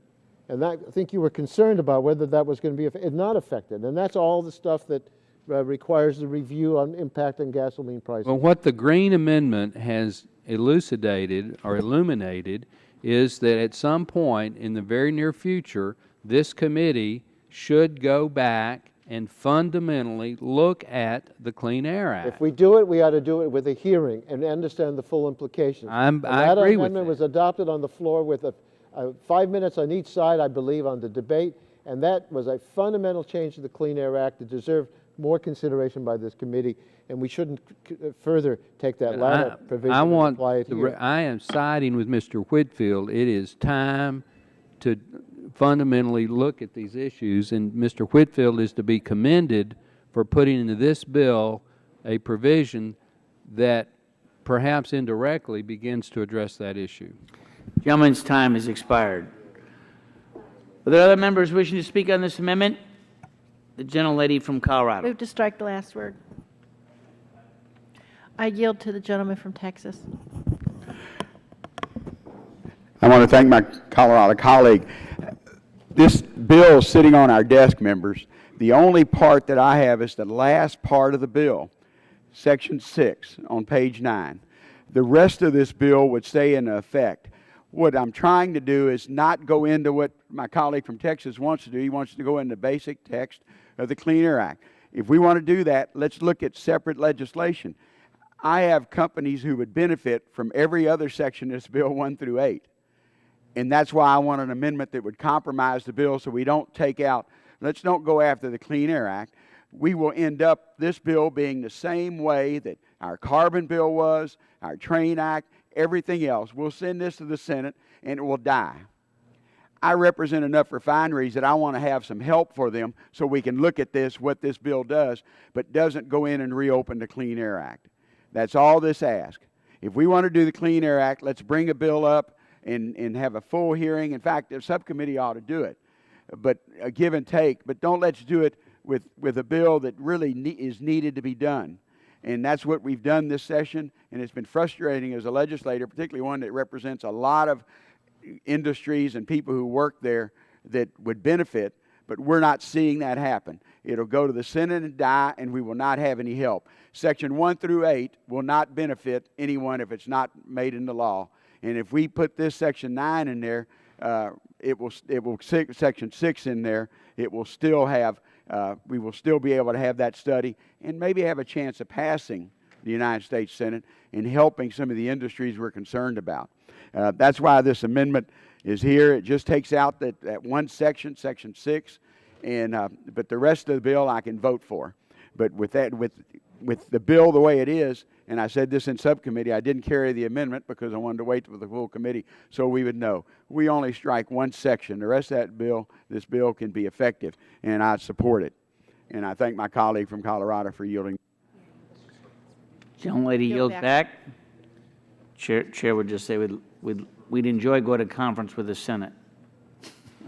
Are there additional members wishing to speak on the amendment? Seeing none, the vote occurs on the green amendment. Those in favor will say aye. Aye. Those opposed say no. No. You need a chair. The noes have it. Roll call is requested. The clerk will call the roll. Mr. Barton. No. Mr. Barton votes no. Mr. Stearns. Mr. Whitfield. No. Mr. Whitfield votes no. Mr. Shimkus. Mr. Shimkus votes no. Mr. Pitts. Mr. Pitts votes no. Mrs. Bono-Mack. Mrs. Bono-Mack votes no. Mr. Walden. No. Mr. Walden votes no. Mr. Terry. Mr. Rogers. No. Mr. Rogers votes no. Mrs. Myrick. Mrs. Myrick votes no. Mr. Sullivan. Mr. Sullivan votes no. Mr. Murphy. Mr. Murphy votes no. Mr. Burgess. But he eliminates part of that. Mrs. Blackburn. No. Mrs. Blackburn votes no. Mr. Bilbray. No. Mr. Bilbray votes no. Mr. Bass. Mr. Bass votes no. Mr. Gingrey. Mr. Scalise. Mr. Latta. Mr. Latta votes no. Mrs. McMorris Rogers. Mrs. McMorris Rogers votes no. Mr. Harper. Mr. Harper votes no. Mr. Lance. Mr. Lance votes no. Mr. Cassidy. Mr. Cassidy votes no. Mr. Guthrie. Mr. Guthrie votes no. Mr. Olson. Mr. Olson votes no. Mr. McKinley. Mr. McKinley votes no. Mr. Gardner. Mr. Gardner votes no. Mr. Pompeo. Mr. Kinzinger. Mr. Kinzinger votes no. Mr. Griffith. Mr. Griffith votes no. Mr. Waxman. Mr. Waxman votes aye. Mr. Dingell. Mr. Dingell votes aye. Mr. Markey. Mr. Towns. Mr. Pallone. Mr. Pallone votes aye. Mr. Rush. Ms. Eshoo. Mr. Engel. Mr. Engel votes aye. Mr. Green. Mr. Green votes aye. Ms. DeGette. Ms. Daggett votes aye. Mrs. Capps? Mrs. Capps votes aye. Mr. Doyle? Mr. Doyle votes aye. Ms. Schakowsky? Ms. Schakowsky votes aye. Mr. Gonzalez? Ms. Baldwin? Mr. Ross? Mr. Ross votes aye. Mr. Matheson? Mr. Matheson votes aye. Mr. Butterfield? Mr. Butterfield votes aye. Mr. Barrow? Mr. Barrow votes aye. Ms. Matsui? Ms. Matsui votes aye. Mrs. Christensen? Mrs. Christensen votes aye. Ms. Castor? Ms. Castor votes aye. Mr. Sarbanes? Mr. Sarbanes votes aye. Chairman Upton? Votes no. Chairman Upton votes no. Other members wishing to vote? Mr. Terry.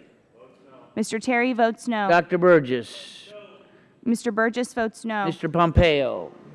Mr. Pompeo votes no. Other members wishing to cast a vote? Seeing none, the clerk will report the tally.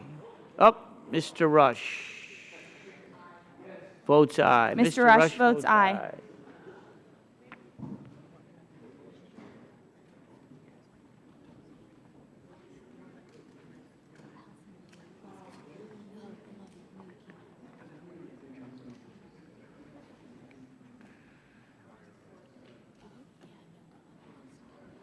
Mr. Chairman, on that vote, there were 18 ayes, 28 nays. 18 ayes, 28 nays. The amendment is not agreed to. Are there further amendments to the bill?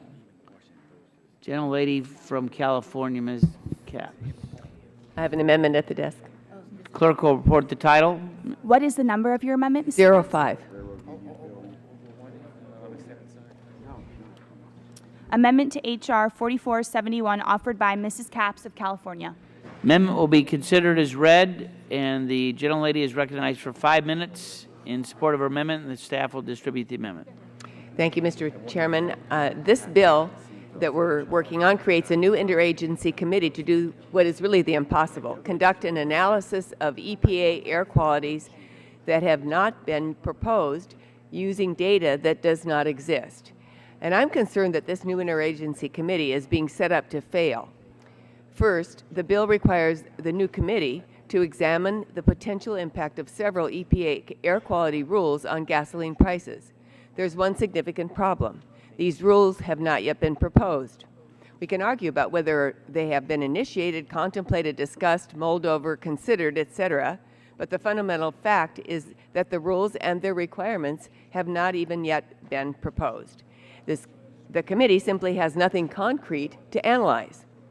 As a result, any report that this interagency committee completes will be the product of a series of best guesses, estimates, approximations, and assumptions that it cannot possibly provide a credible assessment of the potential impact of these potential rules on gasoline prices.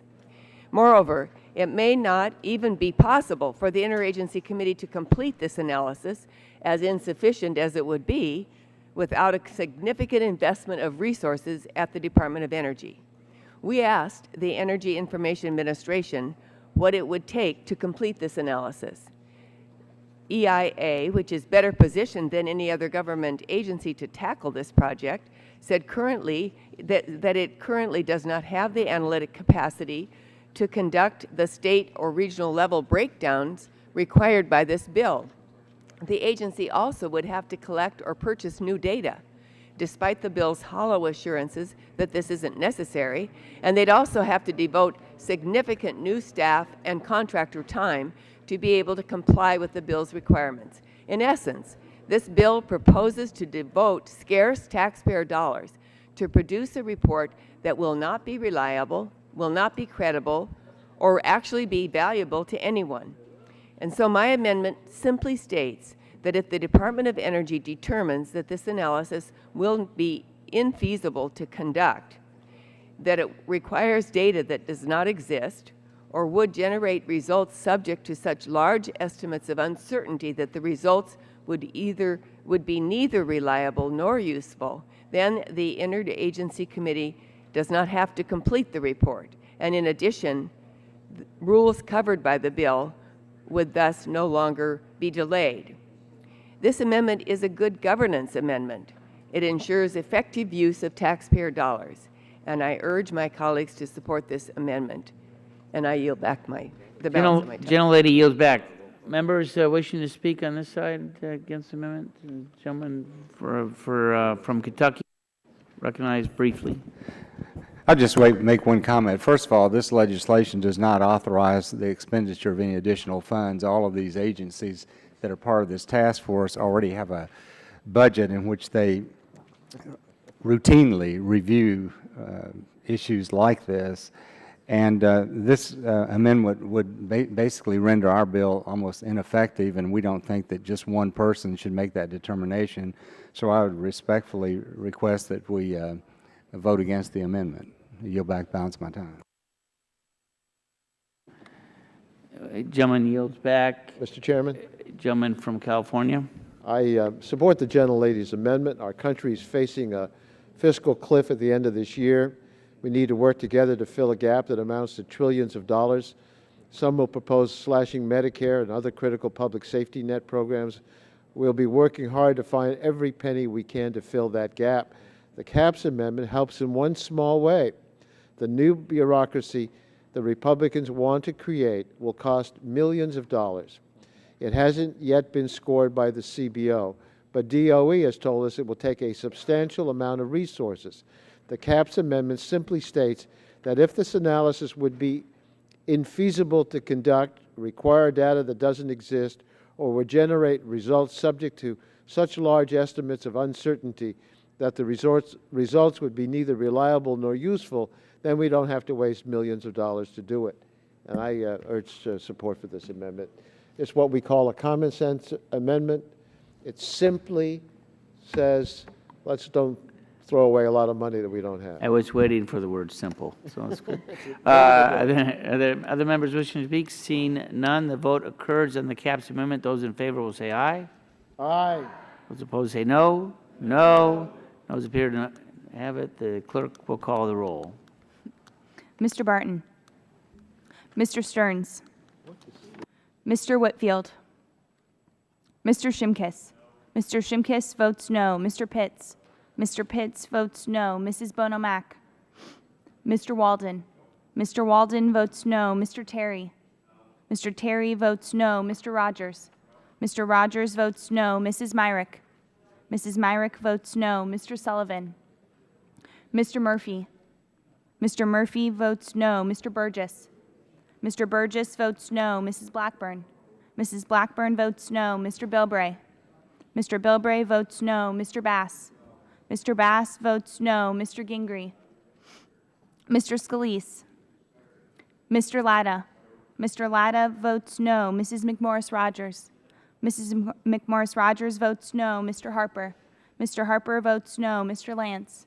Mr. Lance votes no. Mr. Cassidy. Mr. Cassidy votes no. Mr. Guthrie. Mr. Guthrie votes no. Mr. Olson. Mr. Olson votes no. Mr. McKinley. Mr. McKinley votes no. Mr. Gardner. Mr. Gardner votes no. Mr. Pompeo. Mr. Kinzinger. Mr. Kinzinger votes no. Mr. Griffith. Mr. Griffith votes no. Mr. Waxman. Mr. Waxman votes aye. Mr. Dingle. Mr. Dingle votes aye. Mr. Markey. Mr. Towns. Mr. Pallone. Mr. Pallone votes aye. Mr. Rush. Mr. Rush votes aye. Ms. Eshoo. Mr. Engel. Mr. Engel votes aye. Mr. Green. Mr. Green. Mr. Green votes no. Ms. DeGette. Ms. DeGette votes aye. Mrs. Capps. Mrs. Capps votes aye. Mr. Doyle. Mr. Doyle votes aye. Ms. Schakowsky. Ms. Schakowsky votes aye. Mr. Gonzalez. Ms. Baldwin. Mr. Ross. Mr. Ross votes no. Mr. Matheson. Mr. Matheson votes no. Mr. Butterfield. Mr. Barrow. Mr. Barrow votes no. Ms. Matsui. Ms. Matsui votes aye. Mrs. Christensen. Ms. Castor. Ms. Castor votes aye. Mr. Sarbanes. Mr. Sarbanes votes aye. Chairman Upton. Votes no. Chairman Upton votes Other no. members wishing to cast vote? Mr. Whitfield. Mr. Whitfield votes no. Mr. Sullivan. Mr. Sullivan votes no. Ms. Bono Mack. Mrs. Bono Mack votes no. Mr. Pompeo. Mr. Pompeo votes no. Other members? Seeing none, the clerk will report the tally.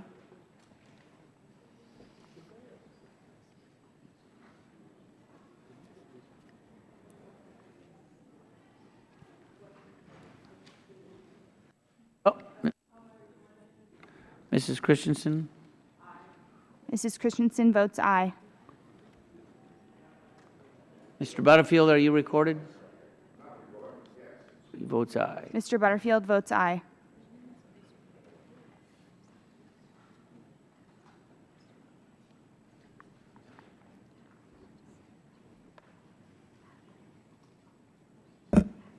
Mr. Chairman, on that vote, there were 14 ayes, 31 nays. 14 ayes, 31 nays. The amendment is not agreed to. I would note that there are several amendments still to be offered to this bill, so we will recess until 2:05.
I know.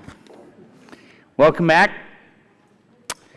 We continue to proceed with amendments to H.R. 4471. Are there further amendments to the bill? The chair would recognize the gentlelady from Illinois.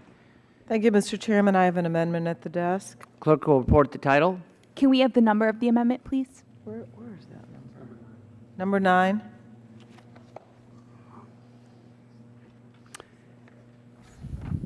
Amendment to H.R. 4471 offered by Ms. Schakowsky of Illinois. And the amendment will be considered read, and the staff will distribute the amendment, and the gentlelady is recognized for 5 minutes in support of her amendment.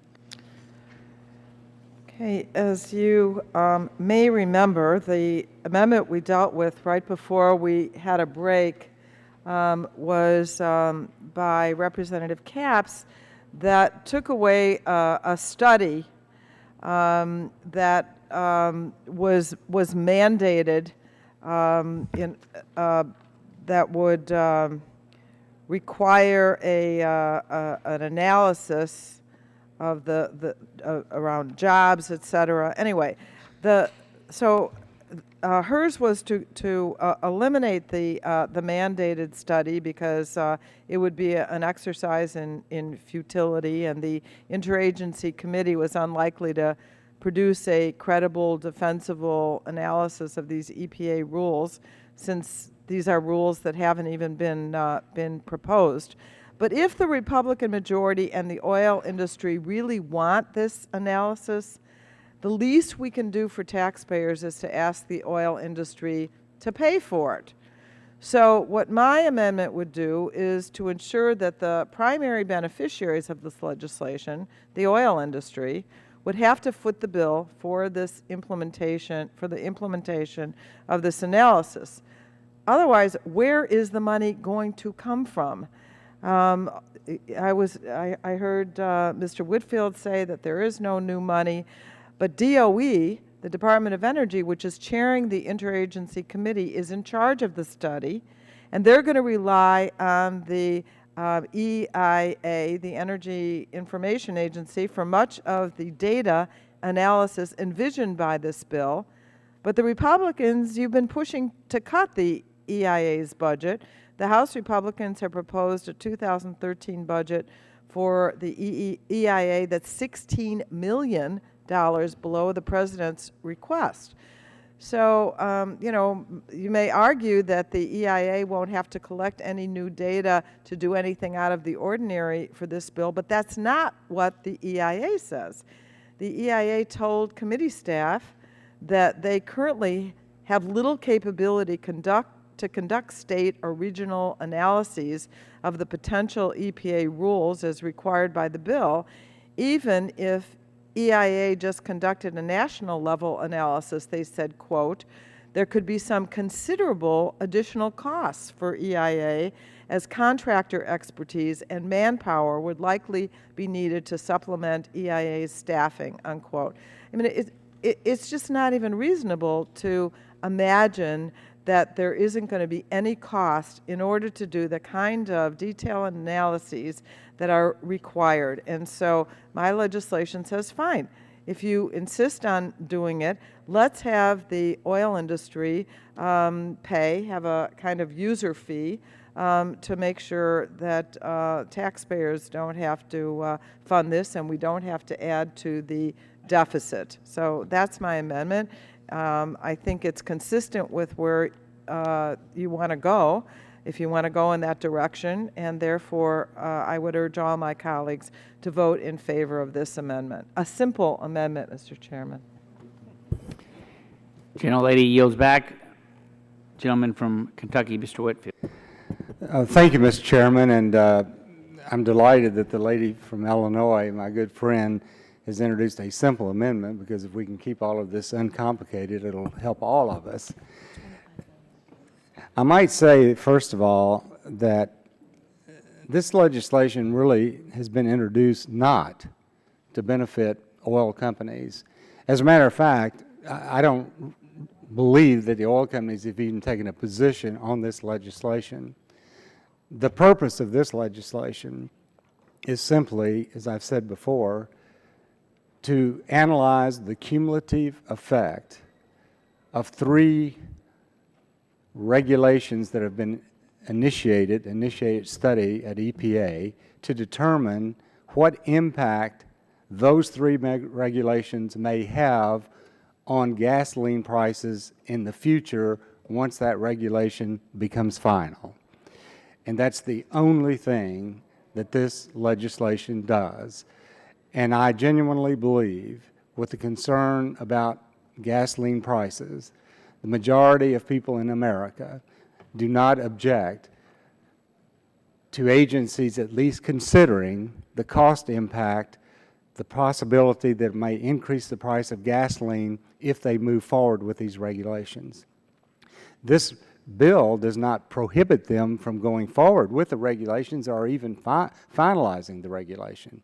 But it simply says you've got to at least consider the cumulative impact. And as we said this morning, there's not anything particularly unusual about that, because even President Obama in Executive Order 13563 had requested these agencies to consider cumulative impact of some of their regulations. Now, the issue of where is the money going to come from, I would say that the task force is composed of a number of agencies in the federal government. It's not going to be chaired by the Energy Information Administration, but really DOE will be taking the lead in this. And I will tell you that this year, 2012, DOE has $25 billion was appropriated to it. And as a normal course in their business over there, they satisfy OMB regulatory reviews. They work with other interagency reviews. So we don't view this as a big cost to them. In fact, we're not authorizing any additional money. It's just they will be reprioritizing the way they do things over there, and this study is not even going to last that long. So for those reasons, I would respectfully oppose the gentlelady's amendment and ask Will that... the gentleman yield? Yes, for yes. a minute. One thing I just wanted to say. So the bill sets up this new interagency bureaucracy to conduct a study of economic impact on gas prices of several EPA rules to reduce pollution from refineries and fuels, which haven't even been proposed. Correct. Using data that doesn't exist. Correct. So, you know, you're saying it won't last long, it's not going to cost any money. I mean, since when can a study be done? And DOE is in charge of it. It is definitely, they say, going to rely on the EIA for much of the data analysis. I mean, to say that there's not going to be any cost whatsoever, I think flies in the face of the job at hand. So why not ask the oil companies to pay for the analysis instead of the taxpayers? Yeah. Well, let me just address one more time the fact that none of these regulations are final. As we say this morning, EPA does have a very sophisticated action development process. And we either have the option of, number one, waiting for the regulation to be completed, at which time it'll be too late to consider what the potential impact will be on future gasoline prices, or when they finish these regulations, it's a 900 or 1,200 page document. They've already initiated these regulations. They're already taking information. They're already talking to stakeholders. So we believe that there is adequate information there to make a determination. And so for that reason is the reason we support this legislation and respectfully oppose the gentlelady's amendment. I yield back. Gentleman's time, and gentleman from California. Mr. Chairman, my colleagues, I support this amendment. This bill creates a new bureaucracy. It's an interagency committee, and it gives it a whole lot of work to do. It's supposed to evaluate these proposed regulations, and EPA can't enact until they've evaluated the regulations. But we haven't given them a dime to do their work. So I don't think anybody with a straight face could say it's going to be easy to appropriate money for another agency to do more work. In fact, it's duplicative work of what is already being done by EPA and OMB. So the amendment that before us offers a solution to how to pay for this bill. Assess a fee on the oil industry. It makes perfect sense. After all, the oil industry is the primary beneficiary of and advocate for this legislation. In fact, the American Petroleum Institute sent a letter to EPA on April 4th that provides a wish list of the public health and environmental protections the industry would like to avoid. That oil industry wish list includes EPA's not yet proposed greenhouse gas standards for refineries. The Gasoline Regulations Act would block EPA from finalizing those standards. The oil industry wish list describes how the oil industry wants to change the way EPA has set these national ambient standards. This is what we're voting on. That's the underlying bill. Well, if you're going to create this legislation, if you believe in it, and you want to fund it, and you come from a government that's running out of money fast, as some people have put it, and you can't really expect more appropriations, why not have the oil industry pay for it? They're the client of this legislation. I urge my colleagues to support this amendment, require the oil industry to pay for implementation of what is, in essence, the oil industry's legislation.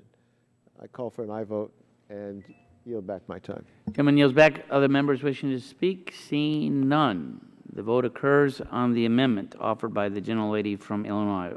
All those in favor will say aye. Aye. Those opposed say no. No. Opinion of the chair, the noes have it. The gentlelady asks for a roll call vote. Clerk will call the roll. Mr. Barton. Mr. Stearns. Mr. Whitfield. Mr. Whitfield votes no. Mr. Shimkus. Mr. Shimkus votes no. Mr. Pitts.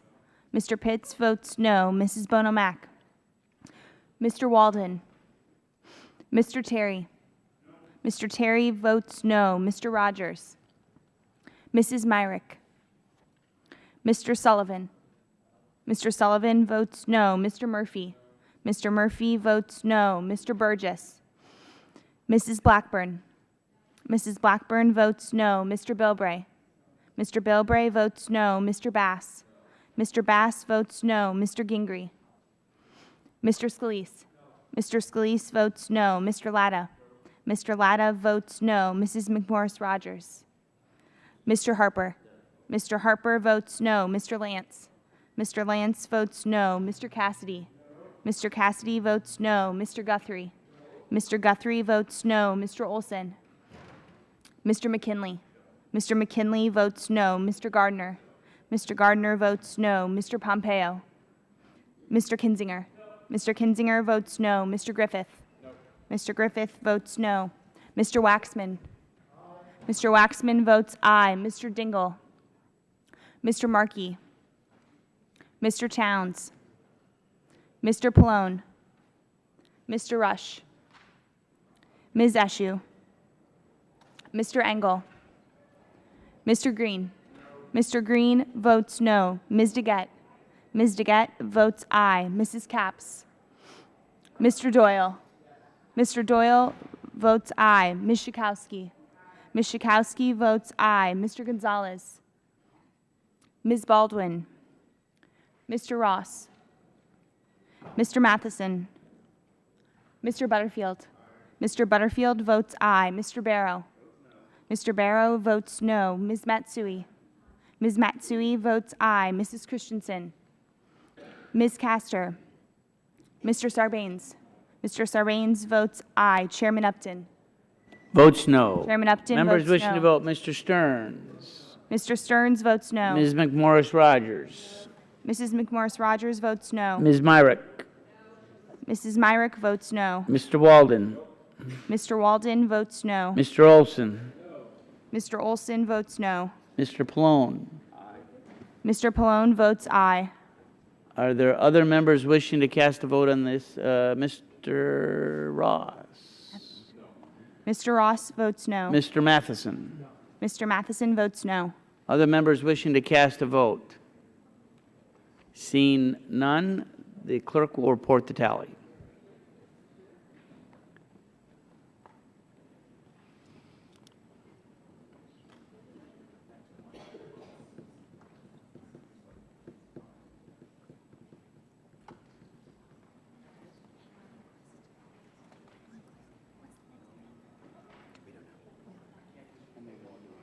Mr. Dingle, how is Mr. Dingle recorded? Mr. Dingle is not recorded. Mr. Dingle.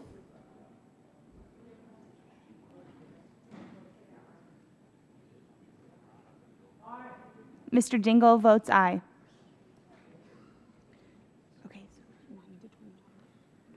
Mr. Chairman, on that vote, there were 9 ayes, 29 nays. 9 ayes, 29 nays. The amendment is not agreed to. Are there further amendments to the bill?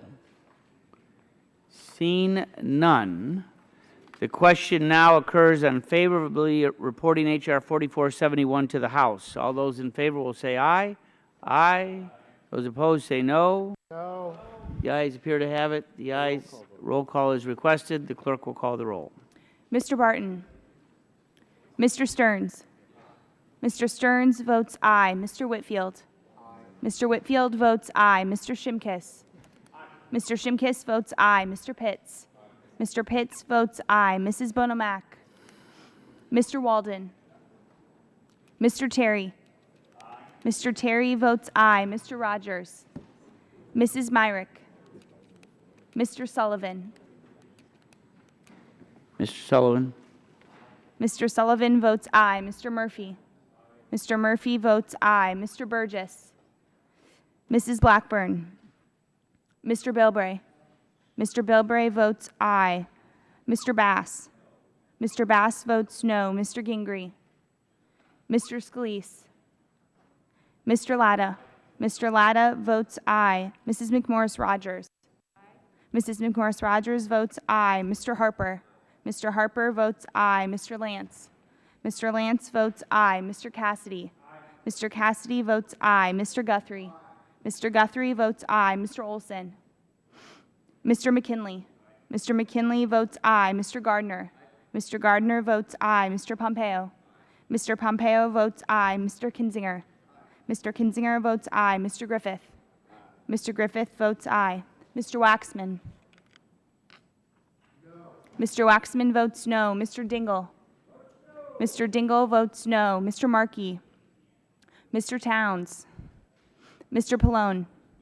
Mr. Pallone votes no. Mr. Rush. Ms. Eshoo. Mr. Engel. Mr. Green. Ms. DeGette. Ms. DeGette votes no. Mrs. Capps. Mrs. Capps votes no. Mr. Doyle. Mr. Doyle votes no. Ms. Schakowsky. Ms. Schakowsky votes no. Mr. Gonzalez. Ms. Baldwin. Mr. Ross. Mr. Ross votes aye. Mr. Matheson. Mr. Matheson votes aye. Mr. Butterfield. Mr. Butterfield votes no. Mr. Barrow. Mr. Barrow votes aye. Ms. Matsui. Ms. Matsui votes no. Mrs. Christensen. Ms. Castor. Ms. Castor votes no. Mr. Sarbanes. Mr. Sarbanes votes no. Chairman Upton. Votes aye. Chairman Upton votes aye. Ms. Myrick. Mrs. Myrick votes aye. Mr. Walden. Mr. Walden votes aye. Mr. Olson. Mr. Olson votes aye. Mr. Scalise. Mr. Scalise votes aye. Mr. Green. Mr. Green votes no. Other members wishing to cast a vote? Seeing none, the clerk will report the tally. Yeah.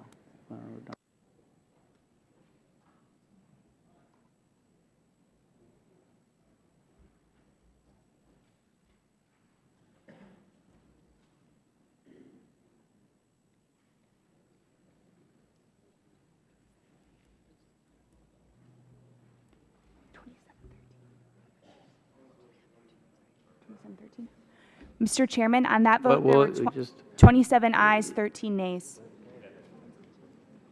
There's been a sighting in the hallway. Andrew, can you just see if there's... Look to the left. To the left, Andrew. He's looking to the right. All right. Is he there or not? Is he there?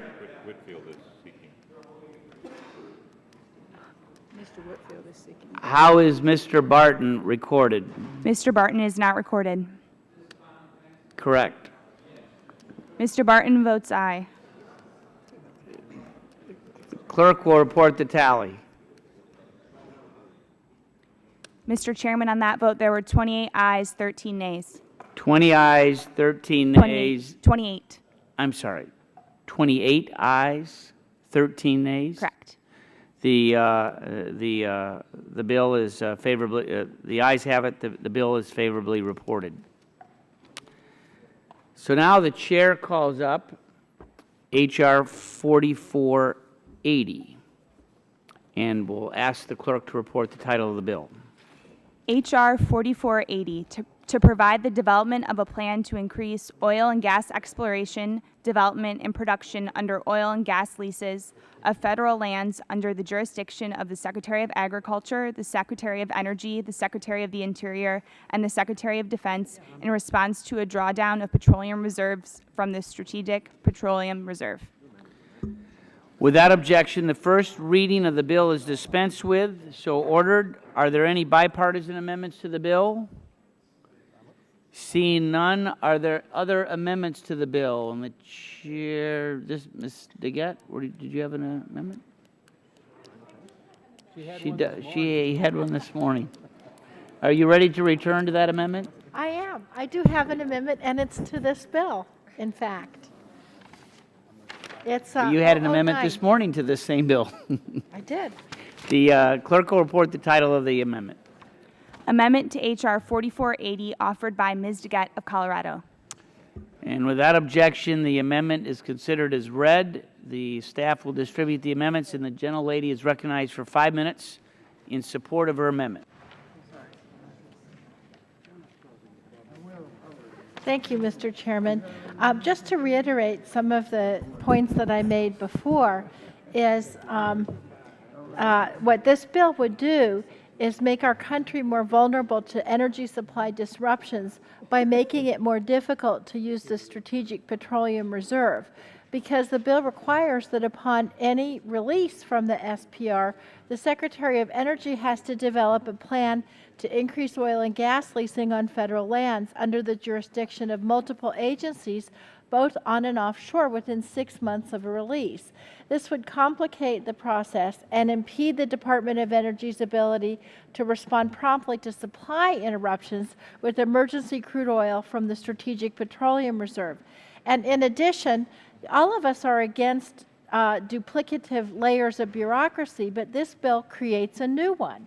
What land management agencies within the Department of Interior, such as the Bureau of Land Management and the Bureau of Ocean Energy Management, have had many years of experience and a lot of expertise in managing and leasing federal lands for energy production. They've got extensive processes in place right now that involve public notice and comment and the opportunity for local input. So in contrast, the DOE currently has no role or no experience in oil and gas leasing. What would happen is this bill would turn the existing regulatory framework on its head. It would mandate the DOE, which is an agency with no relevant expertise, to take over the planning for oil and gas leasing of federal lands. Not only do they not have the relevant expertise to implement the new land management responsibility, but also the DOE doesn't have the resources.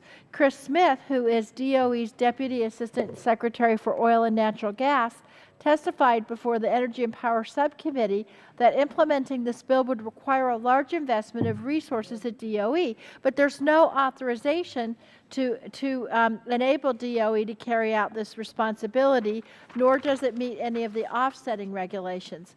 Mr. Smith also said that creating more bureaucratic structures and complicating the government's decision-making processes are not the best means of responding to spikes in gasoline prices and reducing our dependence on imported oil. I really agree with Mr. Smith. I think irrespective of our varying views on increased oil and gas drilling, I think we should all be able to agree that creating a new and duplicative layer of bureaucracy with an agency that lacks the relevant expertise is a recipe for a waste of money, and it's also a recipe for inefficient regulation of the Strategic Petroleum Reserve. And so just like Ms. Schakowsky's amendment to the last bill, my amendment is really simple. It gives the Energy Secretary the option to evaluate current leasing and permitting activities following a release from the SPR and determine to take no further action if that plan would duplicate or override existing expertise in planning and waste government resources. Again, we're all against waste and abuse, and I don't think my amendment fixes everything wrong with this bill, but what it does do is highlight what we always do in Congress, which is when we see a problem, we just put more layers of bureaucracy in place. And so for that reason, Mr. Chairman, I'm going to ask for your support for this common sense amendment, and I'll yield back. Gentlelady yields back. The chair would recognize the gentleman from Colorado, Mr. Gardner. I thank the chairman for, I asked the chairman to strike the last word, I guess, is the proper question. And I thank my colleague from Colorado for her amendment. However, I must stress my objection to the amendment because the process doesn't change under this bill. The process for going forward with leases remains the same. This simply says that we need a process to increase domestic drilling opportunities on federal lands if the Strategic Petroleum Reserve, or SPRO, is accessed. In fact, I think by it's not a very good idea to ask the Department of Energy to provide comment on efficiencies when the Secretary of Energy is the one who gave us Solyndra. And so I don't think they're the greatest people to tell us what is efficient or what is effective, but they are a proper agency or department to make sure that we are coordinating our response because they have the Strategic Petroleum Reserve under their jurisdiction. And so I would also point out that the coordination between these departments of government that we're asking to come up with a plan to make sure that we're replacing replacing the depletions from the SPRO, at least increasing opportunities to replace those depletions, is a letter from our fellow committee member, Representative Markey, who also wrote to the U.S. Energy Information Administration questioning the effective coordination of the Department of Interior and the Department of Energy, and citing a very intense lack of coordination and communication between those two bodies. And so I think by bringing people together, we're going to make a more effective effort to increase our energy production on federal land.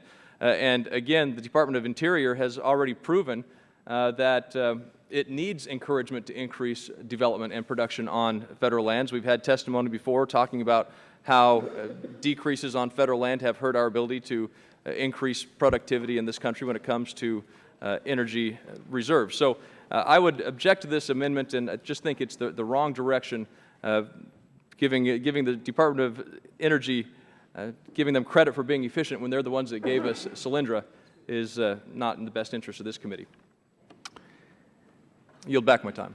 Gentleman yields back. Are there other members wishing to speak on the amendment? Seeing none, the vote occurs on the DeGette amendment. All those in favor will say aye. Aye. Those opposed say no. I ask for a recorded vote. A roll call vote is requested. Clerk will call the roll. Mr. Barton. Mr. Stearns. Mr. Stearns votes no. Mr. Whitfield. Mr. Whitfield votes no. Mr. Shimkus. Mr. Pitts. Mr. Pitts votes no. Mrs. Bonomack. Mr. Walden. Mr. Terry. Mr. Terry votes no. Mr. Rogers.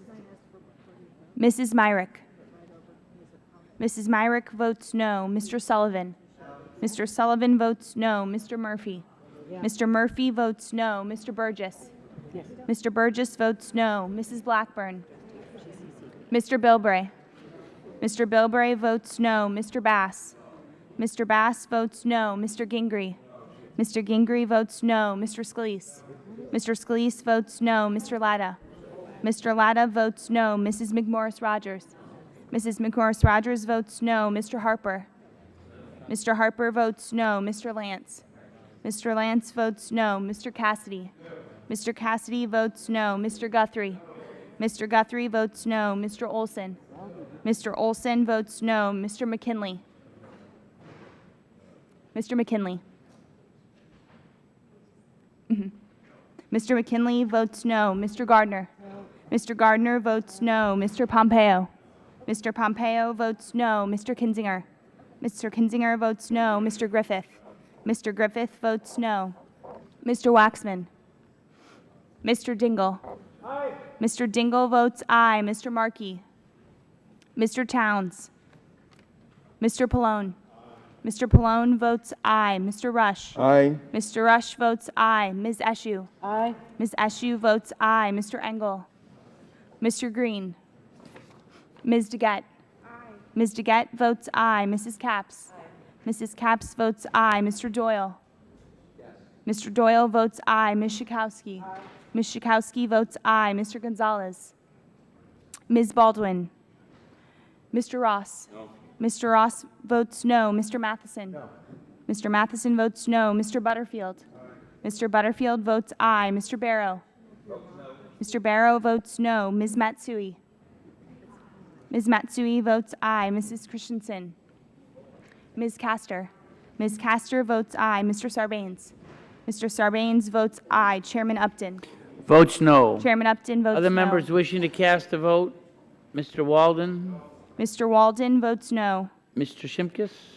Mr. Shimkus votes no. Mr. Engel? Mr. Engel votes aye. Mr. Waxman? Aye. Mr. Waxman votes aye. Mr. Green? Aye. Mr. Green votes aye. Other members wishing to cast a vote? Seeing none, clerk will report the tally. Yeah, he voted, yeah. Yeah. Mr. Dingle is recorded, correct? Yes. Okay.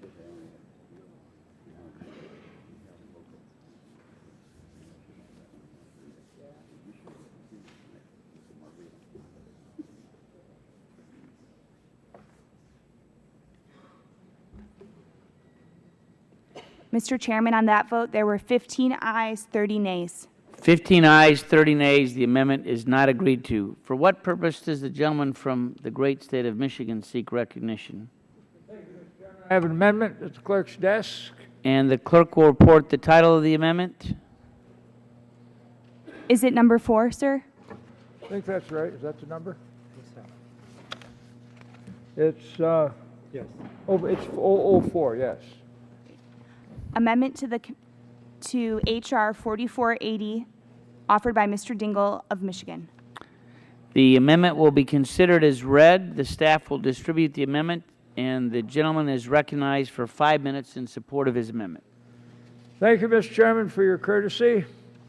When we had the meeting of the subcommittee to consider this, there was a colloquy between me and an able member of the committee staff. And the question that we addressed was, is this legislation going to in any way change the way the public lands in the different agencies of the federal government are administered? The answer was that there will be no change in it. And as Ms. Brown observed, she says there is nothing in the legislation that says it would change it. So as a legal matter, it doesn't change it, referring specifically to the fact that the legislation does not change land management practices. Having said that, traditionally, when the public lands are set aside, almost every agency has a specific organic act which defines how the sundry lands that are under the administration of that agency are administered. Park Service has such, Bureau of Land Management has such, the Forest Service has such, the refuge system has an organic statute that defines how its lands are administered, and as do the national cemeteries and Indian reservations and military reservations. The purpose of this amendment is very simple. It is to do one thing and one thing only, and that is to see to it that the public lands that are referred to in H.R. 4480 are administered according to their statute, the fundamental statute of the agency administering them, with no change being made in how the lands are administered. And since there is no desire on the part of the offerers of the legislation, I am simply seeking to clarify that so that we won't find that there will be the kind of curious problems that we have seen in the change of administration of public lands by one committee functioning over lands which are under the jurisdiction of another, and finding to our great surprise that we have gotten an embarrassment because we have changed the administration unknowingly and unintentionally. I recognize the intention of the offerers of the legislation. It has been interpreted by the staff, and the clear purpose of this is simply to see to it that when this matter comes into a court, which not infrequently engages in some curious practices of their own, to see to it that there will be no changes in the public land law of any particular tract which will be opened up to leasing under the legislation. It is an inoffensive amendment. I urge my colleagues to support it, and I will be happy to yield any questions of any member that might wish to raise same. Would the gentleman yield? I will yield to the chairman. I like the words simply clarify. Our side is prepared to accept the amendment. Mr. Chairman, as always, you are most courteous, and I thank you for your kindness. I'll shut my mouth. With that, no other members seeking time. The question is on the Dingell Amendment. All those in favor will say aye. Aye. Those opposed say no. Opinion of the chair, the ayes have it, and the amendment is agreed to. Are there further amendments to the bill? Mr. Chairman, Gentleman from Illinois. I have an amendment at the desk, Rush 057. 057? Right. Clerk will report the title of the amendment. Amendment to H.R. 4480 offered by Mr. Rush of Illinois. And the amendment will be considered as read. The staff will distribute the amendment, and the gentleman is recognized for 5 minutes in support of his amendment. I want to thank you, Mr. Chairman. Mr. Chairman, we must forgive the American public who may be monitoring this markup today. And in the face of today's gas atrocious prices, the American public, we can forgive them for making the assumption that this committee was actually working on bills that would address one of their most pressing concerns, and that's the gas prices at the pump. Because we all know, and the majority side has already conceded on more than one occasion, that neither the two bills that we are marking up today will do anything to lower the prices at the pump. Instead, the Strategic Energy Production Act will attempt to tie the hands of the Obama administration and add unnecessary obstacles to the administration's ability to act in operating the Strategic Petroleum Reserve in the future. As we have heard in the subcommittee hearing from Mr. Chris Smith, the Deputy Assistant Secretary for Oil and Natural Gas in the Office of Fossil Energy at the Department of Energy, this bill would complicate use of the SPR and potentially reduce its effectiveness, because this bill will, quote, make it more difficult for the SPR to achieve its mission to respond promptly to supply interruptions with emergency crude oil. It would also limit DOE's ability to manage the SPR on a day-to-day basis, in which releases occasionally are necessary for the routine maintenance and operation of the reserve, end of quote. Mr. Chairman, my amendment says that before we tie the hands of the administration, let us first make sure that this bill will actually reduce prices at the pump for the American consumer.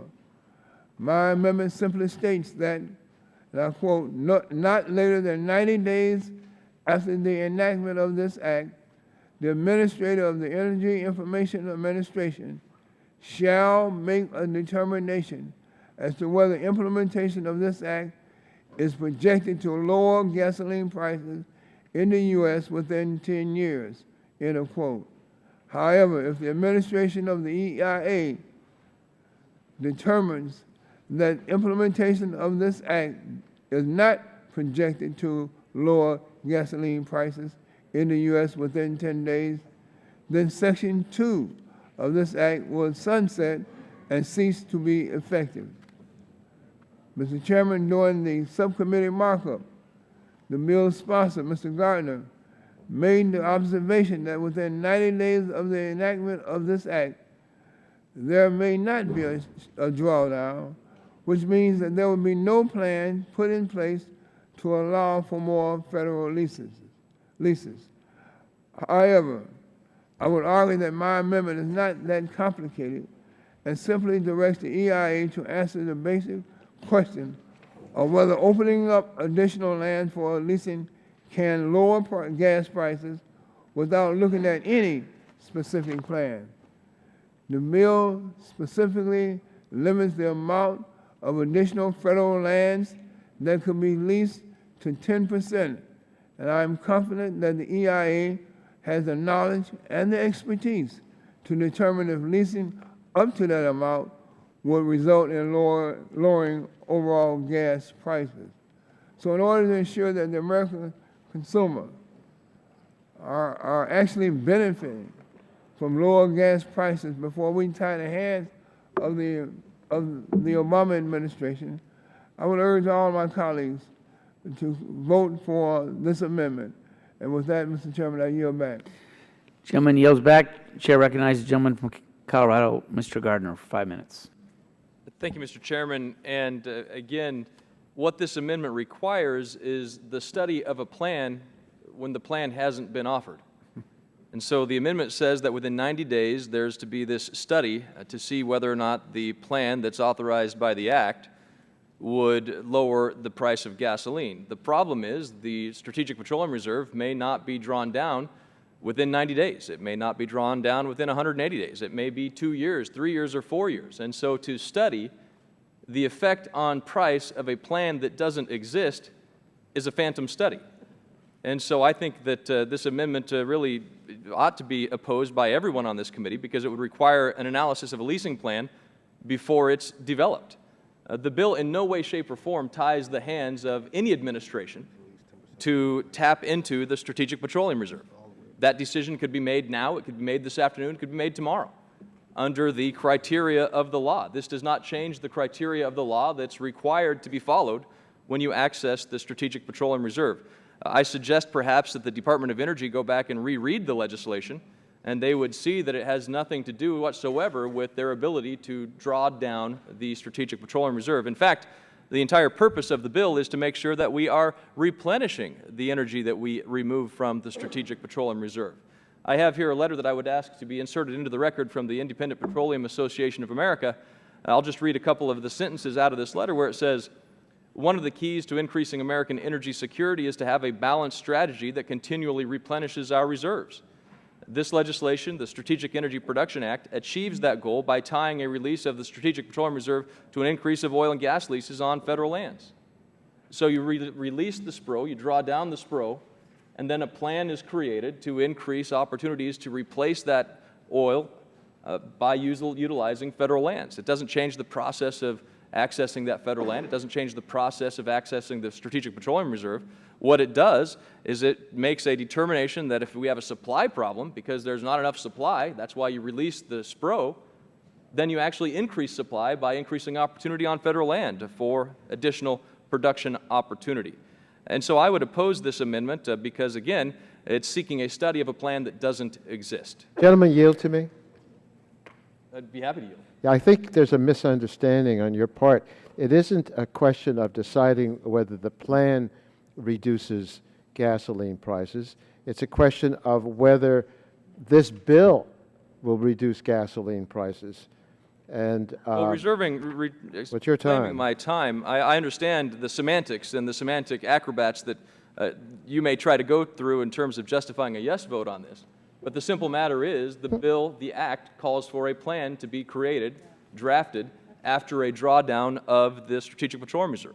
Now, that plan, based on the consultation of the Department of Interior, Department of Agriculture, Defense, the consultation that's required under the Act, we don't know what acres are going to be involved until they consult, until they come forward with that plan. We don't know how many acres are going to be involved until the SPRO is actually drawn down. And so to require a study to take place in 90 days when we don't have a plan would, again, not determine anything.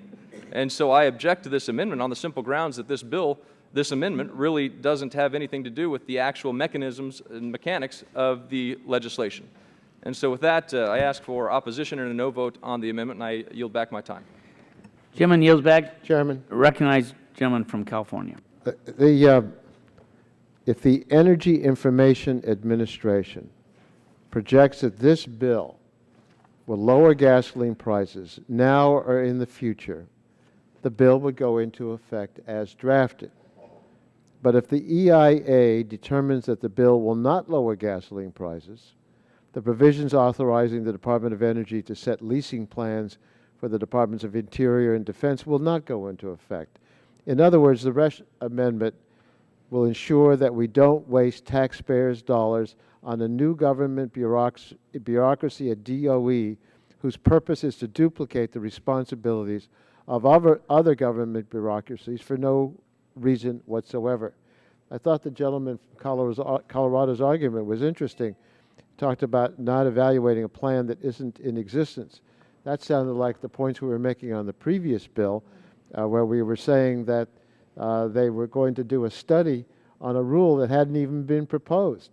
Well, this is not asking them to do a study on a plan. This is to have the Energy Information Agency look at this bill, and if we did everything this bill requires, would it really lead to lower gasoline prices? And I don't think it would. Yes. The bill requires a plan, so you're saying then that we should study the plan? If the bill requires that there's going to be a plan and that there's going to be a reduction in gasoline prices, and for every bit of gas that's taken out of the SPRO, you could go and drill more. Will that lower gasoline prices? That's the issue that they will be studying. And they'll have to make a determination whether that will reduce gasoline prices. Yes. You can't study the plan until it's offered. They will look at the bill. It's not a plan. Is that a correct statement? What is the plan? What is it coming? It's not a, yeah. Is that a plan? Is it possible, if we increase oil supplies, will we get a lower gasoline price? My guess is they will look at that on its face and say that oil prices are at the world market, and therefore this doesn't really lower gasoline prices. This is a bill that I think is deceptive because its premise is that we should believe that drilling to the last drop and rolling back air quality protections will protect consumers from price spikes at the pump. And that's a fantasy. Oil prices are set on the global market. Spikes in oil prices come from turmoil in the Middle East, growing demand in China.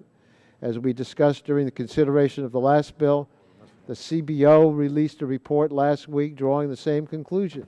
Even if the United States increased production and became a net exporter of oil, U.S. consumers would still be exposed to gasoline prices that rose and fell in response to disruptions around the world.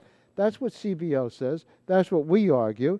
We're willing to let the Energy Information Administration look at this bill and the premise of the bill.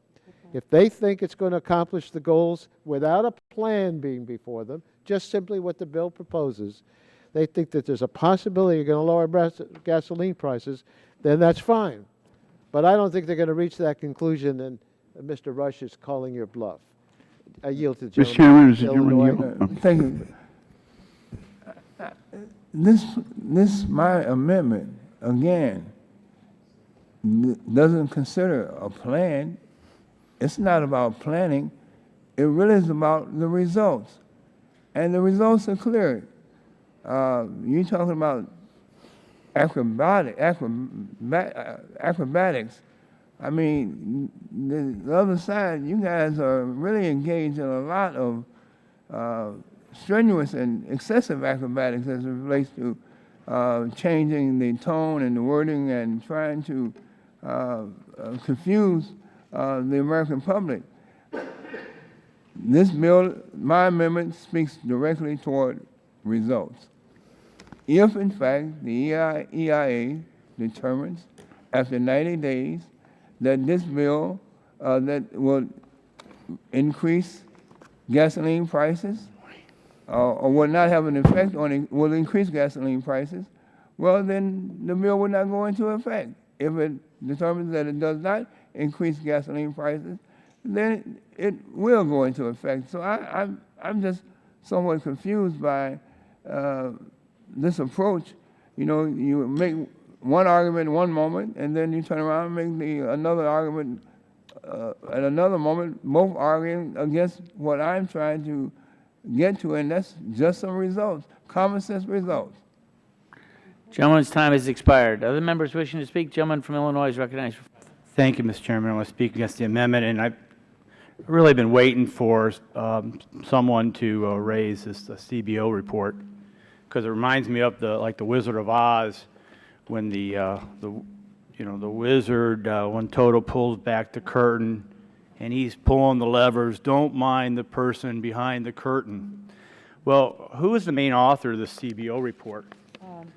And the main author, and in fact, the CBO director, Mr. Elmendorf, really has hurt the credibility of the Congressional Budget Office by having this individual as the lead author of this report.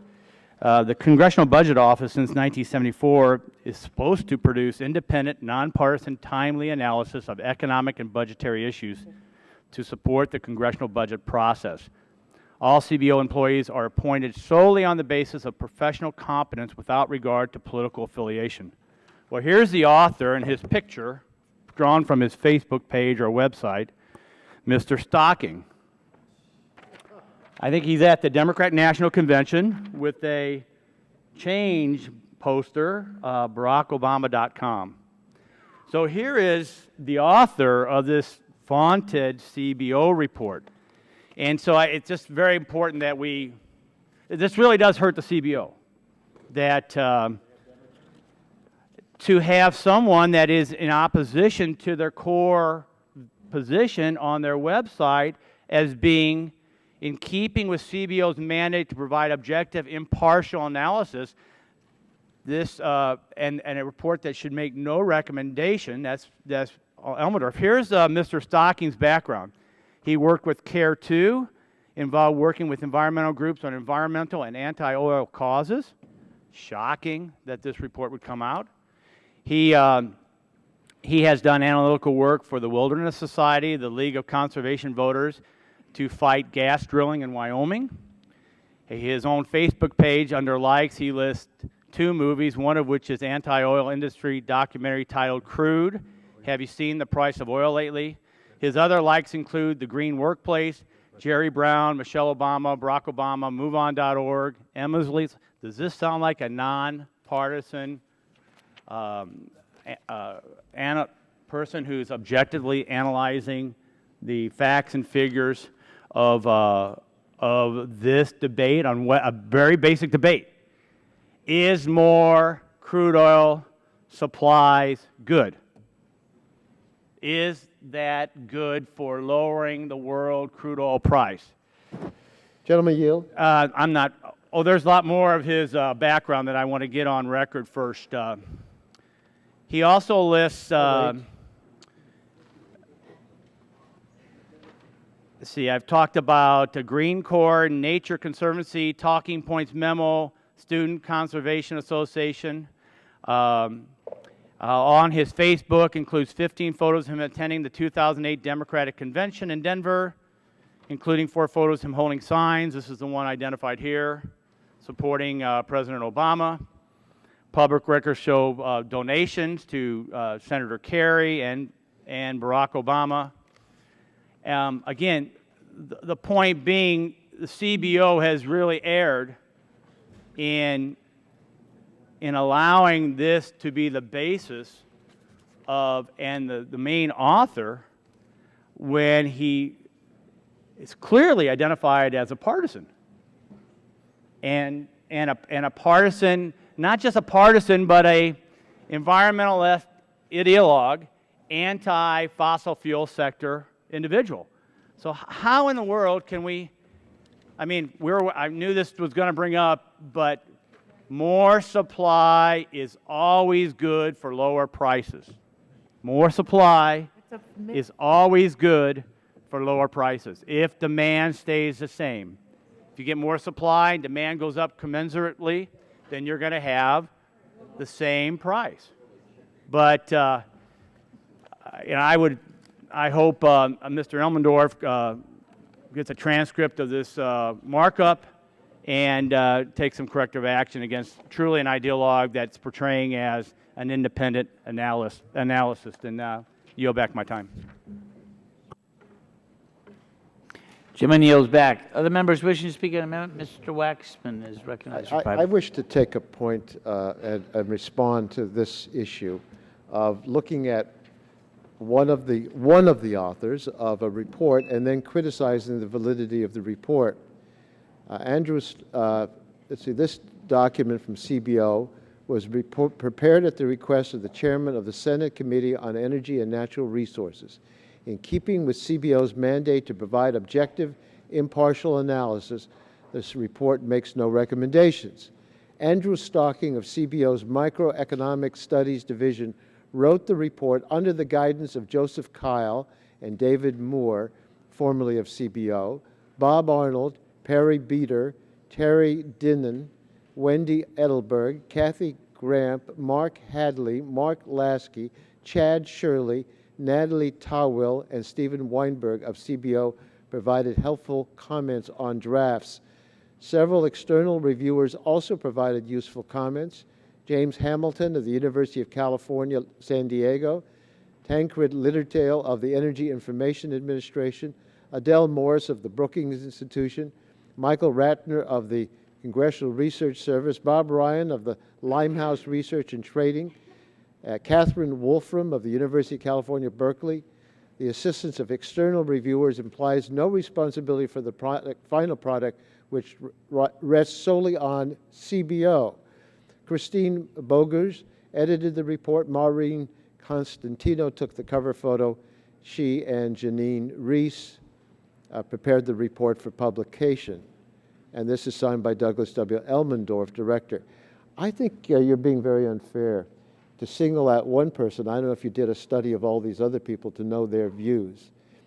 There's nothing that says somebody working at CBO cannot be a Democrat or a Republican activist.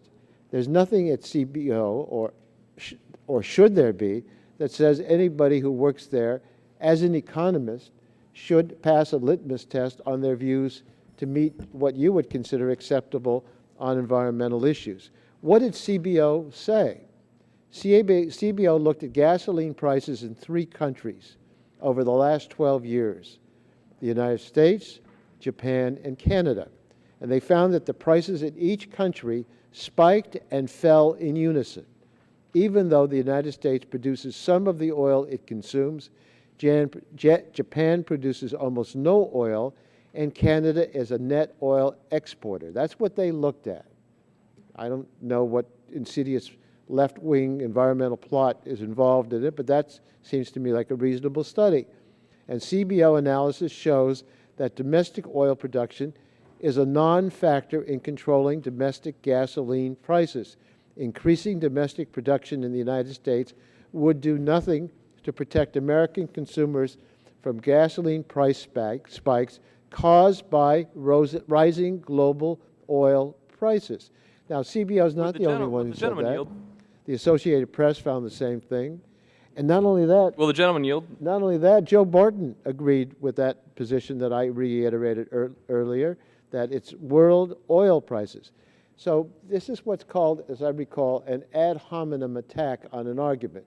You can't you can't rebut the argument on the facts, but you decide to rebut the argument and conclusion by singling out an individual and trying to say that he's someone who shouldn't be trusted, I presume as an economist, to look and reach these views. Now, who wanted me to yield? Yes, Mr. Thank you. And I'll just talk a little bit about what the CBO report pointed out. It says the extensive network of pipelines, shipping, and other options for transporting oil around the world means that a single world oil price prevails. That's what you read. I believe that's what you read. Disruptions related to oil production that occur anywhere in the world raise the price of oil for every consumer of oil. Now, it sounds like this world supply matters only when it comes to world price matters, but supply doesn't affect it. So the argument that I'm hearing from you and others on the committee is that if the United States quit producing oil altogether, it wouldn't impact price. Well, that would be quite an extreme. Well, no, I think reclaiming my time, and it is my time. That would be extreme. No one's making that argument. It certainly could affect the overall global price. But let's take Canada, for example. So would the gentleman yield to No, what you're saying my that time, supply Mr. does Chairman, matter? point of order. Canada produces more oil than it consumes. And Canada's price for gasoline is the same as our price. What conclusion can you draw for that? Are we going to produce enough gasoline that it will provide enough supply for the whole world market to lower oil prices, which would lower gasoline prices? And you have to take in consideration the tightness of supplies based on what's going on in the Middle East and other places. And that's the point that CBO made, and that's the point that I've made, and others have made it. And I suppose you could look at some of my past votes and say that discredits me, but it doesn't discredit the point, even if you don't like me or some gentleman who was one of many people that developed the CBO report. Gentleman's time has expired. The other members wishing to speak on the amendment, seen none. The vote occurs on the amendment offered by the gentleman from Illinois. Those in favor say aye. Those opposed say no. Chairman. No. Opinion of the chair is Mr. no. Chairman. Clerk will call the roll. Mr. Barton. Mr. Stearns. Mr. Whitfield. Mr. Whitfield votes no. Mr. Shimkus. Mr. Shimkus votes no. Mr. Pitts. Mr. Pitts votes no. Mrs. Bono-Mack. Mrs. Bono-Mack votes no. Mr. Walden. Mr. Walden votes no. Mr. Terry. Mr. Terry votes no. Mr. Rogers. Mrs. Myrick. Mrs. Myrick votes no. Mr. Sullivan. Mr. Sullivan votes no. Mr. Murphy. Mr. Murphy votes no. Mr. Burgess. Mrs. Blackburn. Mrs. Blackburn votes no. Mr. Bilbray. Mr. Bilbray votes no. Mr. Bass. Mr. Bass votes no. Mr. Gingrey. Mr. Scalise. Mr. Scalise votes no. Mr. Latta. Mr. Latta votes no. Mrs. McMorris Rogers. Mrs. McMorris Rogers votes no. Mr. Harper. Mr. Harper votes no. Mr. Lance. Mr. Lance votes no. Mr. Cassidy. Mr. Cassidy votes no. Mr. Guthrie. Mr. Guthrie votes no. Mr. Olson. Mr. Olson votes no. Mr. McKinley. Mr. McKinley votes no. Mr. Gardner. Mr. Gardner votes no. Mr. Pompeo. Mr. Pompeo votes no. Mr. Kinzinger. Mr. Griffith. Mr. Griffith votes no. Mr. Waxman. Mr. Waxman votes aye. Mr. Dingle. Mr. Dingle votes aye. Mr. Markey. Mr. Markey votes aye. Mr. Towns. Mr. Pallone. Mr. Pallone votes aye. Mr. Rush. Aye. Mr. Rush votes aye. Ms. Eshoo. Aye. Ms. Eshoo votes aye. Mr. Engel. Mr. Engel votes aye. Mr. Green. Mr. Green votes aye. Ms. DeGette. Ms. DeGette votes aye. Mrs. Capps. Mr. Doyle. Mr. Doyle votes aye. Ms. Schakowsky. Ms. Schakowsky votes aye. Mr. Gonzalez. Ms. Baldwin. Mr. Ross. Mr. Ross votes no. Mr. Matheson. Mr. Butterfield. Mr. Butterfield votes aye. Mr. Barrow. Mr. Barrow votes no. Ms. Matsui. Ms. Matsui votes aye. Mrs. Christensen. Mrs. Christensen votes aye. Ms. Castor. Ms. Castor votes aye. Mr. Sarbanes. Mr. Sarbanes votes aye. Chairman Upton. Votes no. Chairman Upton votes no. Other members wishing to vote, Mr. Barton. Correct.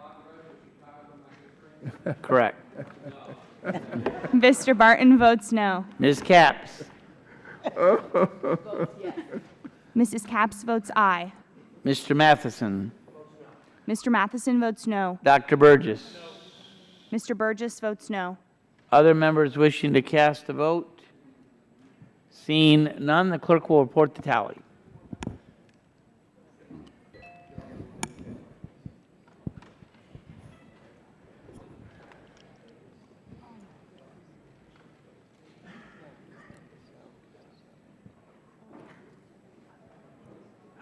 Dr. Gingrey reported. Mr. Gingrey is not recorded. Dr. Gingrey? Votes no. Mr. Gingrey votes no. Is Mr. Lance recorded? Yeah, oh, he is. Mr. Chairman, while we're waiting to count, could I comment on my colleague from Texas and his friendship for Bobby Rush? If you, the old saying, if you want a friend in Washington, you bring a dog. My dog is waiting for me to take her outside soon, so we're trying to get these amendments done. Just don't put her on the top of your, Yeah. your roof of Yeah. your car. Sammy won't allow that. Yeah, yeah, it'll be me. Clerk, ready to report the tally? Mr. Chairman, on that vote, there were 17 ayes, 31 nays. 17 ayes, 31 nays. The amendment is not agreed to. For what purposes, gentleman from California? I have an amendment at the desk. And the number is? 3. 3. Clerk will report the title of the amendment. Amendment to H.R. 4480 offered by Mr. Waxman of California. The amendment will be considered as read, and the staff will distribute the amendment, and the gentleman is recognized for 5 minutes in support of his amendment. If this bill were to become law, the Secretary of Energy would be given the authority to require drilling in lands currently managed by the Department of Interior, Department of Agriculture, and the Department of Defense. This doesn't make any sense. These agencies understand the lands they manage and their missions better than the Department of Energy. And frankly, I'm just surprised that the Republicans would want to legally require the Department of Defense to take orders from Secretary Chu. But that's exactly what this bill would accomplish. The Defense Department is concerned that drilling in inappropriate places could adversely affect our armed services military training and readiness. For instance, DoD has objected to exploration along 80% of the Virginia coast, home base to the Navy's 2nd Fleet in Norfolk, among other military installations. And this isn't a partisan view. In 2005, Defense Secretary Donald Rumsfeld said drilling structures within a military training area in the eastern Gulf of Mexico would be, quote, incompatible with military activities such as missile flights, low-flying drone aircraft, weapons testing, and training, end quote. And I hope, because the position I'm taking was a position that Donald Rumsfeld took, shouldn't discredit the position because you could lay out a lot of things that Donald Rumsfeld, our Secretary of Defense, said and did that I disagreed with. There are also DoD lands that may have oil and gas deposits. Is it appropriate to drill there? Is it consistent with meeting the nation's defense goals? I don't know, but I do know that DoD is in the best position to determine whether it is appropriate to issue leases for their lands, not the Department of Energy. It's ridiculous to suggest that requiring the Department of Defense take orders from the Secretary of Energy and believe that this is going to reduce gasoline prices. So my amendment would fix this problem by clarifying that no action can be required by DOE's plan if the action will adversely affect national security or military activities, including preparedness and training. This is an amendment that I think makes a lot of sense. It will not fix the fundamental problems with this legislation, but at least it will prevent the legislation from doing active harm to our defense activities. I urge all members to support this amendment, and I'm really curious to hear what opposition there is, if any. Maybe this one will be accepted as well, because we shouldn't be overriding the military when it comes to these kinds of matters. Will the gentleman yield? Be happy to. I didn't hear the word simply clarify, but we're prepared to accept it. Mr. Chairman, Makes a better bill even better. I can only say it doesn't make a better bill even better, but it makes a bill less worse. And for that, I extend to you my gratitude and accept your willingness to take my amendment. Isn't that kind of me? It is. I'm willing to It is. accept your willingness to take my amendment. Okay. That gentleman's time has expired. All those in favor of the amendment say aye. Aye. Aye. Sorry, that was that's a little quicker than I thought. All those opposed say no. Opinion of the chair, the ayes have it. The ayes have it. The amendment is adopted. Are there further amendments to the bill? Gentleman from Massachusetts. Chairman, I have amendment number 109 at the desk. Clerk will report the title of the amendment. Amendment to H.R. 4480 offered by Mr. Markey of Massachusetts. The amendment will be considered as read, and the staff will distribute the amendment, and the gentleman is recognized for 5 minutes in support of his amendment. Thank you very much, Mr. Chairman. Mr. Chairman, this bill requires any federal agency that manages public lands to abide by a leasing plan that the Department of Energy puts together whenever oil is released from the Strategic Petroleum Reserve. And it also says that the plan should provide, and this is the key phrase, and I agree with it, it says the plan should provide an adequate and reliable supply of domestic transportation fuels. I don't think there can be a more noble goal for legislation. I congratulate the majority for basically embodying that sentiment in their legislation. So my amendment basically requires that oil and fuels that begin as domestic oil and fuels stay that way, which in my belief just captures the heart of what this bill is meant to achieve. So let me be clear.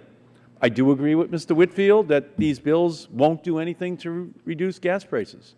I also agree with the Congressional Budget Office, which recently did a study showing that there is absolutely no historical correlation whatsoever between drilling in the U.S. and gasoline prices anyway. But I also believe in truth in advertising. If the plan is supposed to create a domestic supply of oils and fuels, let's make sure that it actually does so. All my amendment says is that any company that bids on one of these leases on the public lands, the people's lands of the United States, developed as part of DOE's plan, has to certify that the oil and fuels derived from the lease have to be sold in the United States. What better way to ensure a domestic supply for the transportation sector of the United States to make sure that the oil that is drilled for on the public lands is sold here in the United States in the transportation sector? And to just say it concretely in the legislation. They can be sold to consumers, they can be put into cars and trucks, they can be sold to chemical companies even, and turned into plastics, which can in turn be exported. But they just can't go to a bunch of refineries in Port Arthur, Texas, and be sent to Europe, Latin America, or China on a tax-free basis. That's what happened with 3/4 of the gasoline refined in the region last year, and it's certainly the plan for refined products made from exporting oil through the Keystone export pipeline, because that's all it will be. It will be the Keystone export pipeline. And we really don't want that. I think we agree with that. We wanted to keep it here in the United States. That's the point of the legislation. So that's all my amendment says, and I just urge support for my common sense amendment, and would be willing to accept a unanimous consent request to include it in the bill without further debate.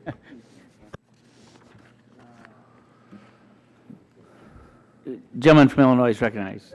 To speak against the amendment, Mr. Chairman. Thank you, Mr. Chairman. We've had this a couple times in different markups and hearings. We've all today really continued to admit that oil is a worldwide commodity product. We have tried to talk about how that's influenced. I basically supply and demand. We also know that environmental regulations that require capital expenses cause the refiners to make a decision. They'll make a decision whether they're going to invest capital to meet the new regs, or they're going to close facilities, which we've heard, facilities that are in the process of being closed. In an all-the-above strategy, and I would focus on North American resources, that would be oil sands. Especially my friend from California, Mr. Waxman, talked about the last was on national defense. What better way to ensure national defense than to allow oil sands to flow into our refineries to go to our defense industry and sector? But no, there was an amendment offered in an energy bill that prohibit that.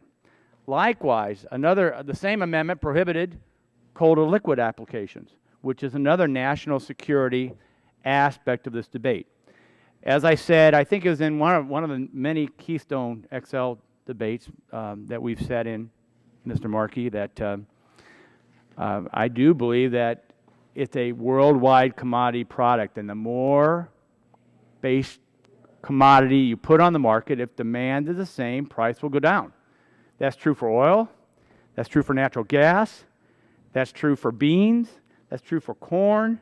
That's true for pork bellies. Any commodity product. If you want lower prices, you have, and demand stays the same, you want more supply. So putting more supply on the overall world market, if demand is the same, prices will go down. And so this is not helpful. We've heard this debate before. It actually would discourage additional exploration, discovery, and recovery. And so that's why I oppose the amendment, and I yield. Gentleman yield. Thank you. Well, let me go to Ms. Terry, then I'll go over to Ms. I'll try and be quick so we reserve time for Gene. But yeah, it is somewhat silly. We import 9 to 10 million barrels per day. Per day. Wouldn't it be nice if we can use the resources that we have here in the United States and maybe a couple hundred miles across the border, the third largest reserve in the world, to provide us that level of energy security? About 50% of our export or trade deficit is energy being imported into this nation. Think of all the money and jobs that would be created if we can keep that domestically. To sit here and say that if we allow Canadian oil to come into the United States, that it's just going to be exported is just asinine. Now, if we can sit there and say, okay, some of the byproducts and lubricants will be exported, some of the diesel, yeah, that's been going on every year. But to sit here and say that regular gasoline is going to be exported just simply isn't the truth, and I yield back. And I'd like to yield to Mr. Green from Texas. Thank you, Mr. Chairman. First of all, I don't think there's any secret. I don't think we need this bill. It complicates leasing from the Department of Interior. But this amendment would make it even worse, simply because having represented a lot of refineries who do export gasoline, are we going to not export steel because we want to keep all the steel in our country? Why do we not have the downstream jobs? Let's bring the oil in from Canada or anywhere else, or I'd rather produce it in our own country and have those downstream jobs. And so I think the amendment makes a bad bill much worse. So I thank my colleague from Illinois for yielding my time. And with that, Mr. Chairman, I yield back my time. Gentleman yields back. Other members wishing to speak? You got to get someone to yield to you. Do you want to use 2 minutes? Ask unanimous consent for 2 minutes. Thank you. I thank the chairman very much. So here's the bottom line. Here's the rule of supply and demand in the oil market. OPEC supplies the oil, and we pay whatever they demand. That's supply and demand. We only have 2% of the world's oil reserves. They have 70% of the world's oil reserves. So you really think we're impacting on the price of oil in the world? You want to export the oil we do have? You want to have the price of oil, which the oil companies want, by the way. It's only $92 a barrel now for that oil here that's drilled for in the United States. It's $117 on the global market, which is where the oil companies want to sell American oil. You want to go that way, you go that way. But I'll tell you what, that's just them making a profit. Their loyalty, the loyalty of ExxonMobil is to their shareholders. It's to the world. They are not an American company in the sense that they want to keep the price of oil low for consumers. They want to get the highest possible prices on the global market. You can support that, but understand the consequence of that is that oil is drilled for in the United States on the public lands of the United States and then exported around the world. And ultimately, and that's what the CBO just said to us, the extensive network of pipeline shipping and other options for transporting oil around the world means that a single world oil price prevails, and disruptions related to oil production that occur anywhere in the world would raise the price of oil for every consumer of oil, regardless of the amount of oil imported or exported by that consumer's country. So all I'm saying is they have an incentive to export it because the price of the global barrel of oil is larger. If you just keep it here, it's $92 a barrel. The consumers who are making any products, who are consuming it in their cars, get the benefit of it. And so I just urge adoption of the Markey Amendment. Gentleman yield. Mr. Chairman, I have a question. This time is expiring. Going. Are there other members wishing to speak on the amendment? Dr. Murphy. Just a couple questions I have for the gentleman offering this. The issue becomes one, what happens is, when prices decline under a certain level, people slow down drilling. We have a situation with natural gas drilling in Pennsylvania of Marcellus Shale where the price has declined so much that a number of rigs are shutting down. Something like 4,000 fewer wells are probably going to be drilled. And that, of course, has an impact upon employment. Do we have any analysis of what some of this would mean on employment for people working on drills, the roughnecks, the electrical workers, the steam fitters, the iron workers, people who make steel pipe? Do we have any impact on jobs of this?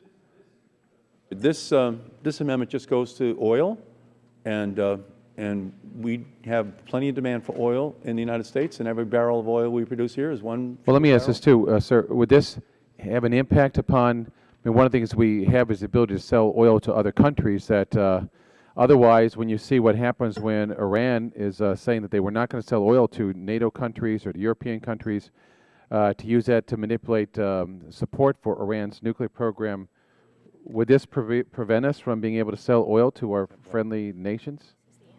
Okay. If you gentlemen would yield? Yes. Okay, thank you. My amendment does not alter any of our treaty obligations. That is because the leases my amendment applied to represent just a small fraction of the oil produced in this country. No oil produced on private lands will be impacted by my amendment. No oil produced on pre-existing leases. But reclaiming my Public time, lands. sir, it says here that all gas, that's gasoline, I'm assuming, gasoline, and crude oil produced under such leases, all means all, and it just seems to me that would It's on the include- public lands, on new leases on public lands. I appreciate that, but that would prohibit us from selling any oil to any other countries if we saw it in best interests of national defense or economy or other purposes.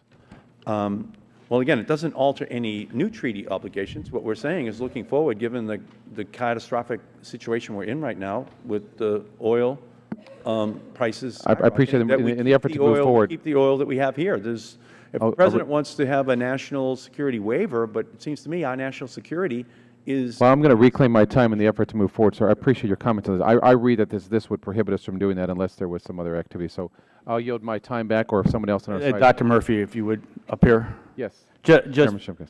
Just for a minute to say that my friend protests us too much when he complains about OPEC and their ability to influence the world market. Last time I checked, Canada, the United States, we're not members of OPEC. So the whole argument is more supply for us versus what OPEC could do is a good thing. And I'll yield back to my colleague from Pennsylvania. I think the gentleman, I'll yield back to the chairman. Gentleman yields back. Other members wishing to speak? Ms. Eshoo?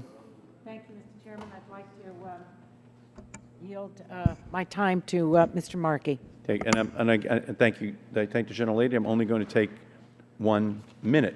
And again, I just will say this. The amendment does not apply to private lands. It doesn't apply to any old public lands. That is where the leases are already in existence. But what it does say, and I agree with the gentleman, we should keep the Canadian and United States oil here in the United States. That is my goal from this amendment. Keep it here. We should try to gain energy independence here in this hemisphere. And all I'm saying is just keep it here. We're going to the public lands, after all. We're not going to private lands. We're saying to the American public, we want to lease this land to ExxonMobil. But in ExxonMobil's ads say, we want to provide domestic oil supply security in the United States. That's what their ad said. That's what Chevron's ad said. They all say the same thing. And all I'm saying is, and your language says domestic supply for transportation domestically. So all I'm saying is that there's kind of a Federal Trade Commission unfair and deceptive practices action that we can take against even the naming of the legislation and the ExxonMobil ads on TV. Gentleman, because yield. it's obvious that the goal that we both say we share is to keep the oil here and have Canada and the U.S. partner and sending a message to OPEC. And then when I say, okay, let's keep the oil here, we're told that, oh, that's a violation of the free market. Well, what's the point then? If the oil companies are left with making the decision as to whether or not they're going to sell the oil overseas, of course they're going to sell the oil overseas. They make $117 a barrel, not $92 a barrel if they sell it here. I would sell it overseas. If I could create the Markey Upton Oil Company, believe me, I'd be wanting to sell all my oil for $117. We're looking for investors. Huh?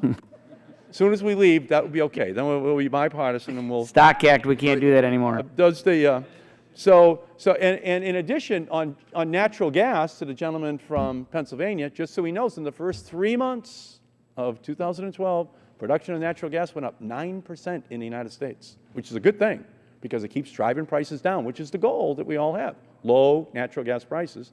And by the way, we're now talking about building a pipeline for natural gas into New England out of the Marcellus Shale, which is great for New England. We like it. Low-priced natural gas is reviving the domestic manufacturing industry of New England. We like it. We want low-priced natural gas. We don't want to export it, though. We don't want a pipeline to come to Boston and put it on LNG tankers and send it overseas, the cheap natural gas. We want it here for American. We want to make it. We want to drill for it here in America and then make it here, make products here in America with it. That's what we want.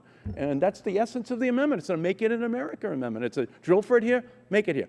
Otherwise, drill, baby, drill is kind of just a kind of a made-up mantra that really is export, baby, export. And all I'm trying to do is just get to the heart of it to keep it here. Our national security is at stake. I thank the gentleman for the extra time, and I yield back.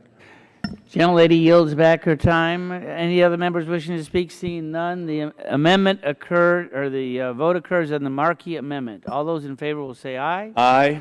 Those opposed say no. No. Noes appear to have it. Noes have it, and the amendment May I is have agreed a to. vote on Roll call that? is requested. Clerk will call the Mr. Barton. Mr. Stearns. Mr. Whitfield. Mr. Whitfield votes no. Mr. Shimkus. Mr. Shimkus votes no. Mr. Pitts. Mr. Pitts votes no. Mrs. Bonomack. Mrs. Bonomack votes no. Mr. Walden. Mr. Walden votes no. Mr. Terry. Mr. Terry votes no. Mr. Rogers. Mrs. Myrick. Mrs. Myrick votes no. Mr. Sullivan. Mr. Sullivan votes no. Mr. Murphy. Mr. Murphy votes no. Mr. Burgess. Mrs. Blackburn. Mrs. Blackburn votes no. Mr. Bilbray. Mr. Bilbray votes no. Mr. Bass. Mr. Bass votes no. Mr. Gingrey. Mr. Gingrey votes no. Mr. Scalise. Mr. Scalise votes no. Mr. Latta. Mr. Latta votes no. Mrs. McMorris Rogers. Mrs. McMorris Rogers votes no. Mr. Harper. Mr. Harper votes no. Mr. Lance. Mr. Lance votes no. Mr. Cassidy. Mr. Cassidy votes no. Mr. Guthrie. Mr. Guthrie votes no. Mr. Olson. Mr. Olson votes no. Mr. McKinley. Mr. McKinley votes no. Mr. Gardner. Mr. Gardner votes no. Mr. Pompeo. Mr. Pompeo votes no. Mr. Kinzinger. Mr. Kinzinger votes no. Mr. Griffith. Mr. Griffith votes no. Mr. Waxman. Mr. Dingle. Mr. Markey. Mr. Markey votes aye. Mr. Towns. Mr. Pallone. Mr. Pallone votes aye. Mr. Rush. Ms. Eshoo. Ms. Eshoo votes aye. Mr. Engel. Mr. Engel votes aye. Mr. Green. Mr. Green votes no. Ms. Daggett. Ms. Daggett votes no. Mrs. Capps. Mrs. Capps votes no. Mr. Doyle. Ms. Schakowsky. Ms. Schakowsky votes aye. Mr. Gonzalez. Ms. Baldwin. Mr. Ross. Mr. Ross votes no. Mr. Matheson. Mr. Butterfield. Mr. Butterfield votes aye. Mr. Barrow. Mr. Barrow votes aye. Ms. Matsui. Ms. Matsui votes aye. Mrs. Christensen. Mrs. Christensen. Mrs. Christensen votes aye. Ms. Castor. Ms. Castor votes aye. Mr. Sarbanes. Mr. Sarbanes votes aye. Chairman Upton. Votes no. Chairman Upton Amendments, votes members wishing to, Mr. Barton. Mr. Barton votes no. Mr. Stearns. Mr. Stearns votes no. Dr. Burgess. Mr. Burgess votes no. Ms. Capps. Mrs. Capps is recorded as no. Mrs. Capps votes aye. Other members wishing to cast a vote? Seeing none, the clerk will report the tally. Just want to say that as the clerk is adding that up, it's my understanding we have 3 amendments remaining, And we are going to try to get a unanimous consent that no more than 5 minutes on each side for each amendment. And maybe it can be less. He said he has good material. Does that mean he's singing? That means he's going to sing again, right? So 2.5 minutes on either side. 3. 4. And now I'll be... Mr. Chairman, I'm on that sorry. vote, we had 12 ayes, 33 nays. 12 ayes, 33 nays. The amendment is not agreed to. Are there other amendments to the bill? Gentleman from Massachusetts. Yeah. Can we roll? Can I get an agreement? Mr. Waxman's not here. Can we roll the 3 votes at the end? Roll the last 3 votes. Does anyone have objection to rolling the votes so it'll be 1? It'll be 4 recorded votes, 3 amendments plus final. So we'll do that without objection. So what? Gentleman from Massachusetts has amendment at the desk. Clerk will report the title. Which number, sir? Number 111. Amendment to H.R. 4480 offered by Mr. Markey of Massachusetts. Without objection, the amendment is considered as read, and the gentleman is recognized for no more than 5 minutes in support of his amendment. Thank you, Mr. Chairman. My amendment would simply prevent large multinational oil companies that acquire leases under the leasing plan created by this bill from claiming certain federal tax breaks on production from those leases. The underlying legislation makes clear that the drilling plan that would be created under the bill should be consistent with the economic goals of the nation. What could be more consistent with U.S. economic goals than eliminating wasteful and unnecessary subsidies to the most profitable industry in the world and using that money to reduce America's deficit? The Big 5 oil companies made a record profit of $137 billion in 2011. In the first quarter of this year, Big Oil continued to capitalize on the pain Americans are feeling at the pump, raking in $368 million in profits per day. My amendment would prevent companies that want leases under the bill's plan from claiming 3 specific tax subsidies on production from these new leases. And it would apply only to the largest multinational oil companies. Small domestic producers would be unaffected by the amendment.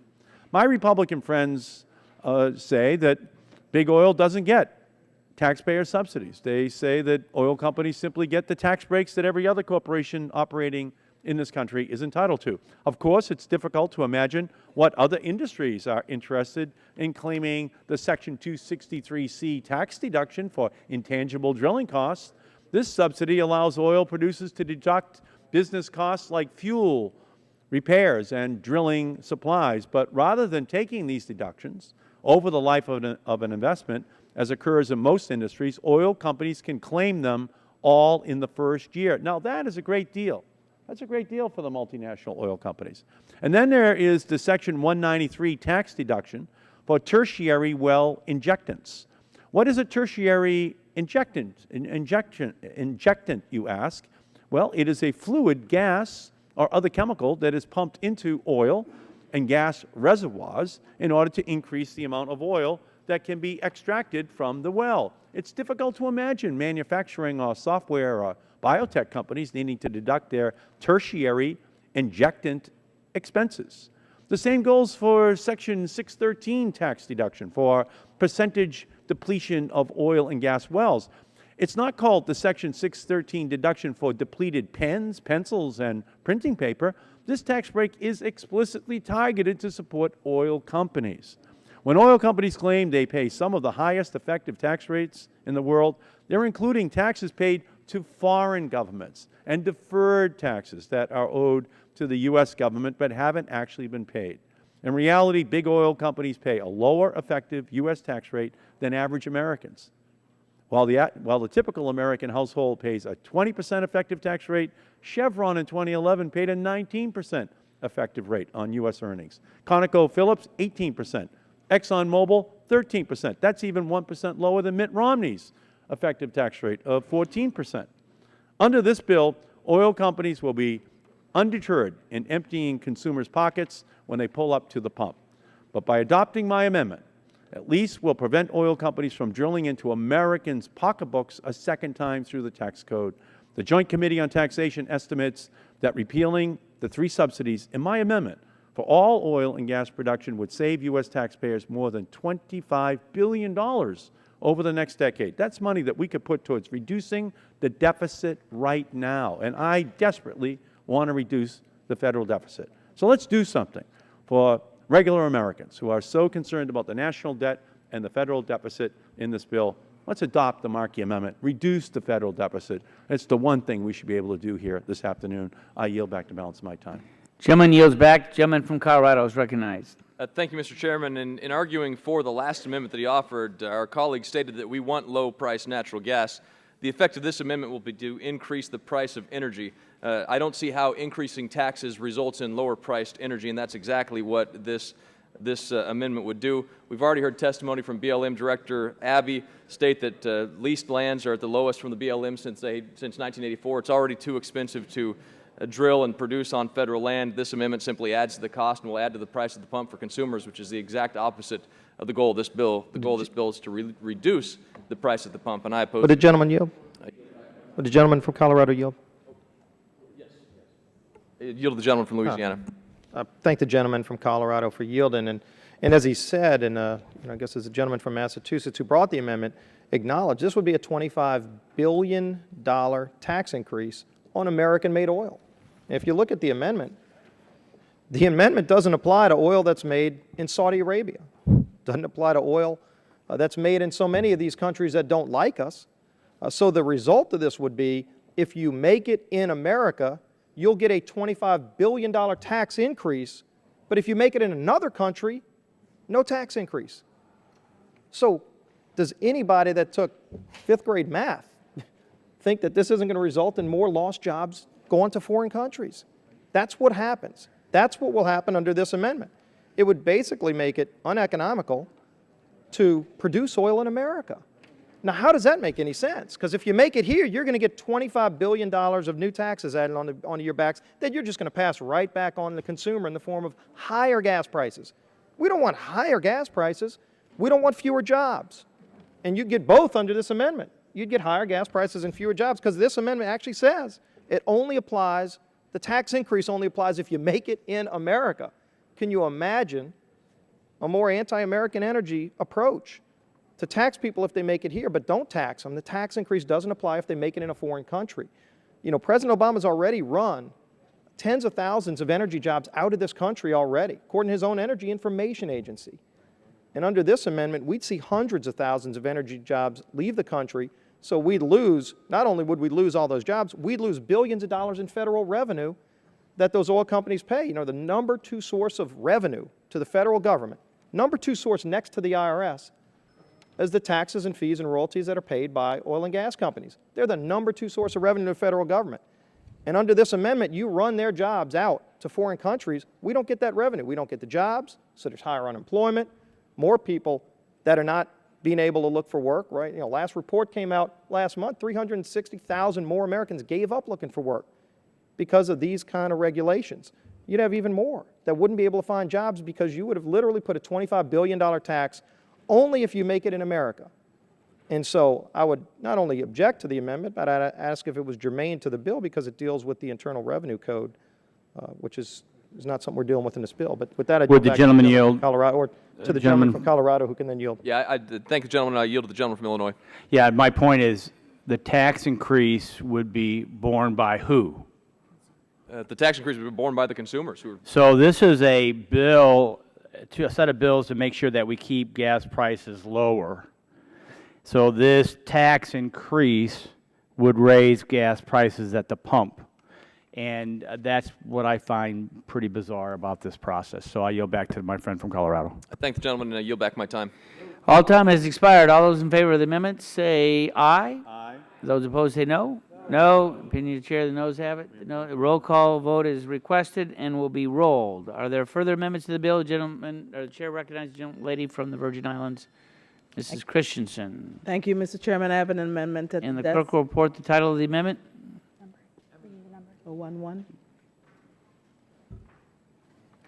Amendment to H.R. 4480 offered by Ms. Christensen of the Virgin Islands. And the amendment will be considered as read. The gentlelady is recognized for no more than 5 minutes in support of her amendment.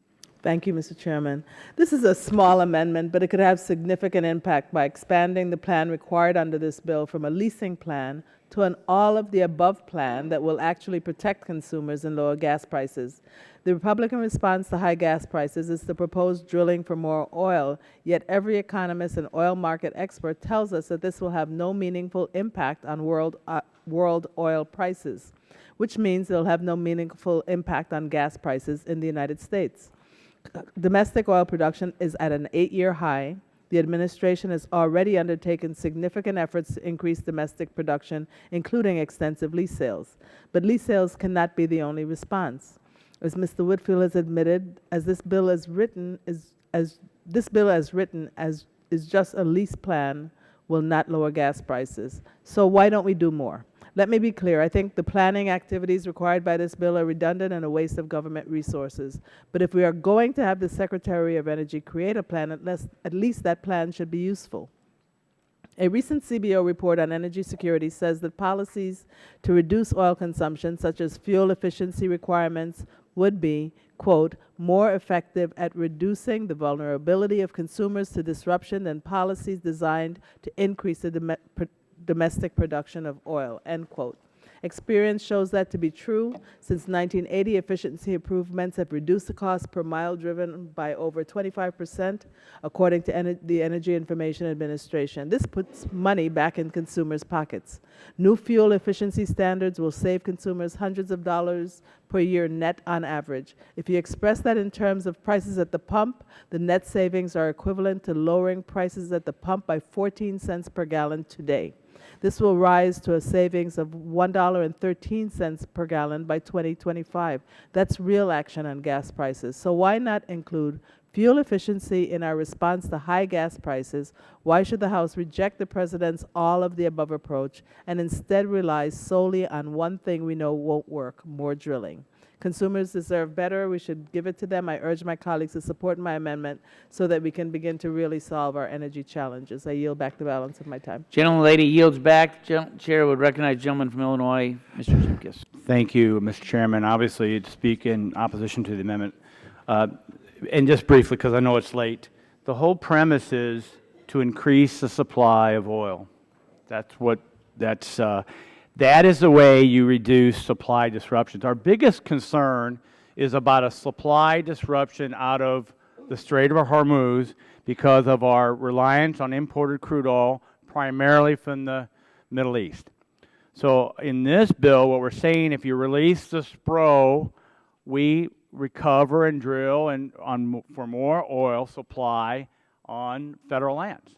It's an ability to increase more North American energy security that will help delay or minimize the supply disruptions, especially in North America. So I appreciate my colleagues' submission of the amendment. I ask my colleagues to vote against it. I yield back my time. Time is yielded back. All time has expired. All those in favor of the Christensen amendment will say aye. Those opposed say no. No. Opinion of the chair, noes have it. Noes have it. Amendment is not agreed to. Are there further amendments to the bill? Can we get a roll call on that? Ms. Christensen, do you want a roll call? Roll call is requested. Okay. Done. Mr. Markey, final amendment to the bill. Mr. Chairman, I have the final Markey amendment in my hand. Yeah. And clerk will report the title of the amendment. Title 110. Amendment to H.R. 4480 offered by Mr. Markey of Massachusetts. And the amendment is considered as read, and the gentleman is recognized for no more than 5 minutes. Thank you, Mr. Chairman. My amendment provides an incentive for companies to drill on public lands they already hold leases for before getting new leases to drill on even more public lands. When you turn on the TV these days, it's hard not to see a commercial from one of the biggest oil companies or the American Petroleum Institute. In one of those commercials, the American Petroleum Institute says that it might surprise us to learn that we get 2/3 of America's natural gas and oil from North America. Of course, what they don't tell you is that we could be getting much more right now without any intervention whatsoever by the Federal Government. Maybe it would also surprise the American people to learn that oil companies are not drilling on more than 2/3 of the taxpayer-owned land that they already hold leases for. That's right. They've already bid for and now control an area the size of Kentucky and South Carolina. Two beautiful states, by the way, but they're not drilling in any of that area. They bid for it, they've got it, now they're not drilling. Now, why don't they drill? Well, let's be honest. They don't drill because they don't think they're getting enough money for a barrel of oil right now. So they just let it sit there. They got to pay like $1 a year per acre to hold on to it. But that's 2/3 of all of the leases they have. They're not even drilling on it. And you know what they're asking us to do? Get them more leases. So I have a suggestion for how to tell those people the whole story about the millions of acres that oil companies are allowing to sit idle, completely idle. And I think the Fox network should create a new reality TV show for the oil companies holding all of these idle wells. And it would be called American Idle, I-D-L-E. Every week, the oil companies can come and sing their sad tune about needing more taxpayer-owned land to drill, even as the leases they have left to languish for years at a time. Those lease blocks, they don't even touch them. 2/3 of all the leases. Did Glenn they don't Campbell even- come back? Glenn Did Campbell can Campbell, sing is he this coming in the song, door? and he'd sing. ExxonMobil and BP could sing songs, you know, and it'd be like not taking care of business or sitting on the block in the bay, you know, doing nothing. The refrain, of course, in the background would be wasting time, wasting time. That would be, you know, the oil companies, Chevron and BP in the background. And Simon Cowell could come back to the show he created so he could mock them for their subpar performance as prices rise and the American people try in vain to vote them all out. Of course, in typical fashion for the oil industry, they'd still demand to be advanced to the next round of leasing.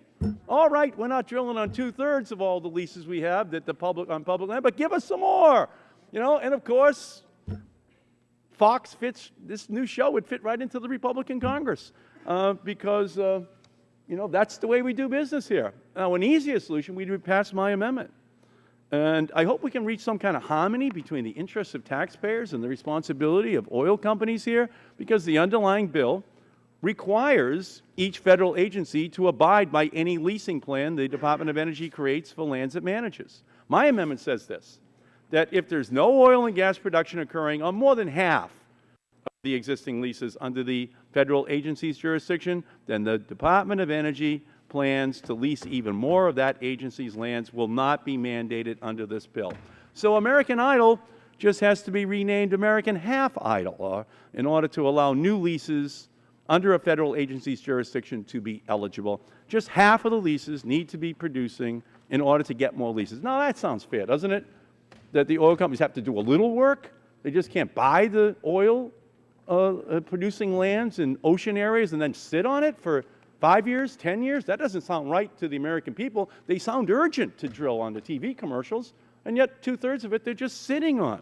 Let's make the oil companies use the vast areas they have before giving away our public lands, because otherwise, you know, those blocks of leases, they're just going to sit there, and the oil companies will just keep singing their old song. And that song goes something like this. Sitting in the morning sun, I'll be waiting when the evenings come, watching the cash roll in as their earnings hit new highs again.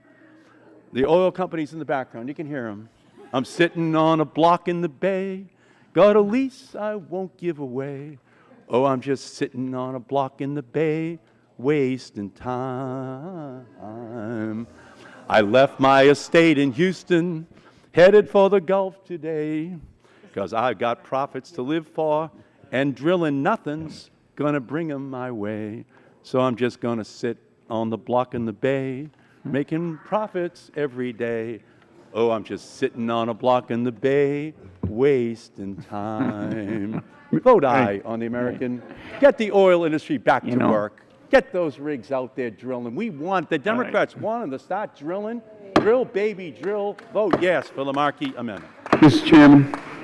I know, he shouldn't have used the word Houston. He just lost your vote. I should have brought my dog Sammy Mr. down. Chairman, he didn't have my vote anyway, but I've listened to Otis Redding my whole life, and Congressman Markey is not Otis Redding. Yeah. My dog can sing better, and I'll bring her down soon. Who's speaking on our side on this? Mr. Gardner? Thank you, Mr. Chairman, and I have no idea how to follow that, so I'm not even going to try.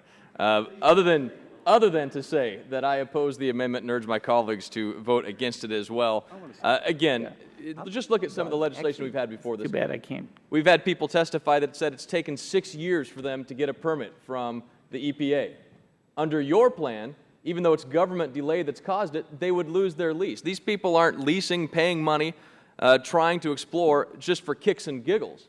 They're not doing it to hog it all up. They're doing it because it's necessary as part of their business plan to provide energy for this country, which will indeed lower the price of gas at the pump. As the law already states, a company must use it or lose it as it is today. There are no simple plots of land out there with a big X on it that says, drill here for 50 million barrels of oil. It's not that easy.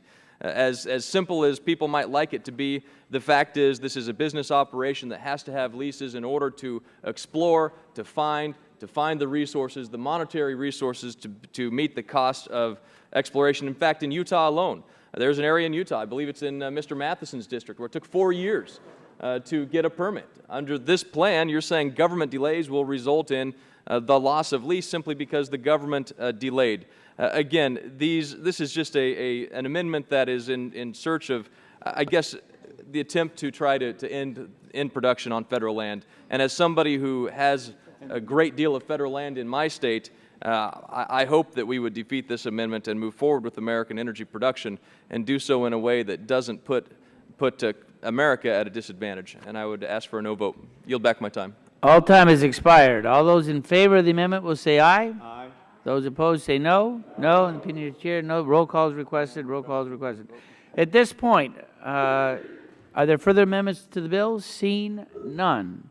The votes will occur on these. We'll have 4 recorded votes. There'll be first amendment will be the Markey 111 amendment, the Christensen 011 amendment, the Markey 110 amendment, and then the bill as amended. 4 recorded votes. The clerk will call the roll on the Markey 111 amendment. Mr. Barton. Mr. Barton votes no. Mr. Stearns. Mr. Whitfield. Mr. Whitfield votes no. Mr. Shimkus. Mr. Shimkus votes no. Mr. Pitts. Mr. Pitts votes no. Mrs. Bonomack. Mrs. Bonomack votes no. Mr. Walden. Mr. Walden votes no. Mr. Terry. Mr. Rogers. Mrs. Myrick. Mrs. Myrick votes no. Mr. Sullivan. Mr. Sullivan votes no. Mr. Murphy. Mr. Burgess. Mr. Burgess votes no. Mrs. Blackburn. Mrs. Blackburn votes no. Mr. Bilbray. Mr. Bilbray votes no. Mr. Bass. Mr. Bass votes no. Mr. Gingrey. Mr. Scalise. Mr. Scalise votes no. Mr. Latta. Mr. Latta votes no. Mrs. McMorris Rogers. Mr. Harper. Mr. Harper votes no. Mr. Lance. Mr. Lance votes no. Mr. Cassidy. Mr. Cassidy votes no. Mr. Guthrie. Mr. Guthrie votes no. Mr. Olson. Mr. Olson votes no. Mr. McKinley. Mr. McKinley votes no. Mr. Gardner. Mr. Gardner votes no. Mr. Pompeo. Mr. Pompeo votes no. Mr. Kinzinger. Mr. Kinzinger votes no. Mr. Griffith. Mr. Griffith votes no. Mr. Waxman. Mr. Dingle. Mr. Markey. Mr. Markey votes aye. Mr. Towns. Mr. Pallone. Mr. Pallone votes aye. Mr. Rush. Ms. Eshoo. Ms. Eshoo votes aye. Mr. Engel. Mr. Engel votes aye. Mr. Green. Mr. Green votes no. Ms. DeGette. Ms. DeGette votes aye. Mrs. Capps. Mrs. Capps votes aye. Mr. Doyle.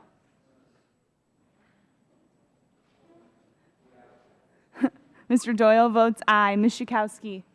Ms. Schakowsky votes aye. Mr. Gonzalez. Ms. Baldwin. Mr. Ross. Mr. Matheson. Mr. Butterfield. Mr. Butterfield votes aye. Mr. Barrow. Mr. Barrow votes no. Ms. Matsui. Ms. Matsui votes aye. Mrs. Christensen. Mrs. Christensen votes aye. Ms. Castor. Ms. Castor votes aye. Mr. Sarbanes. Mr. Sarbanes votes aye. Chairman Upton. Votes no. Chairman Upton votes Other no. members wishing to vote? Dr. Murphy. Mr. Murphy votes no. Mr. Terry. Mr. Terry votes no. Ms. McMorris Rogers. Mrs. McMorris Rogers votes no. Mr. Stearns. Mr. Stearns votes no. Mr. Ross. Mr. Ross votes no. Mr. Matheson. Mr. Matheson votes no. Other members wishing to cast a vote? Seeing none, the clerk will report the tally.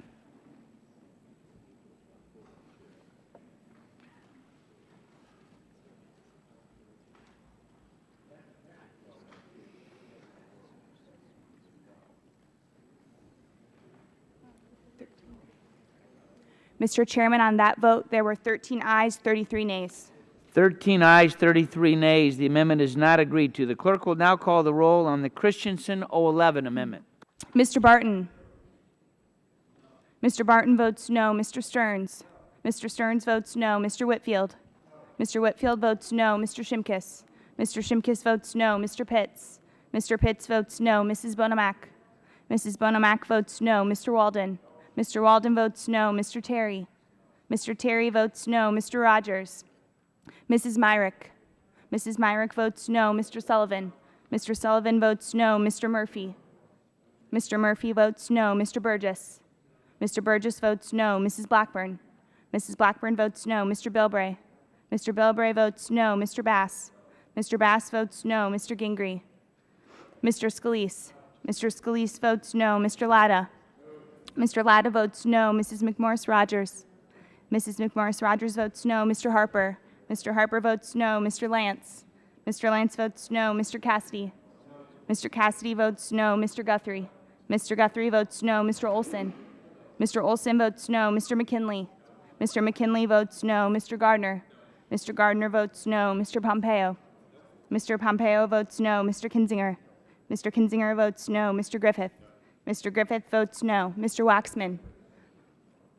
Mr. Waxman votes aye. Mr. Dingle. Mr. Markey. Mr. Markey votes aye. Mr. Towns. Mr. Pallone. Mr. Pallone votes aye. Mr. Rush. Ms. Eshoo. Ms. Eshoo votes aye. Mr. Engel. Mr. Engel votes aye. Mr. Green. Ms. DeGette. Ms. DeGette votes aye. Mrs. Capps. Mrs. Capps votes aye. Mr. Doyle. Mr. Doyle votes aye. Ms. Schakowsky. Ms. Schakowsky votes aye. Mr. Gonzalez. Ms. Baldwin. Mr. Ross. Mr. Ross votes no. Mr. Matheson. Mr. Matheson votes no. Mr. Butterfield. Mr. Butterfield votes aye. Mr. Barrow. Mr. Barrow votes aye. Ms. Matsui. Ms. Matsui votes aye. Mrs. Christensen. Mrs. Christensen votes aye. Ms. Castor. Ms. Castor votes aye. Mr. Sarbanes. Mr. Sarbanes votes aye. Chairman Upton. Votes no. Chairman Upton votes no. Other members wishing to cast a vote? Mr. Green. Mr. Green is not recorded. Mis- Mr. Green votes no. Mr. Dingle. Mr. Dingle is not recorded. Mr. Dingle votes aye. Other members? Seeing none, the clerk will report the tally.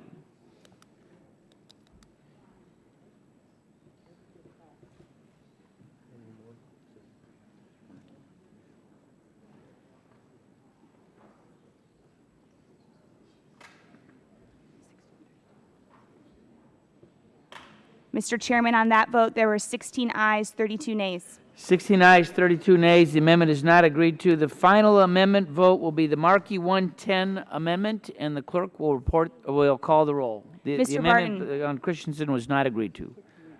So the Markey 110 amendment. Mr. Barton. Mr. Barton votes no. Mr. Stearns. Mr. Stearns votes no. Mr. Whitfield. Mr. Whitfield votes no. Mr. Shimkus. Mr. Shimkus votes no. Mr. Pitts.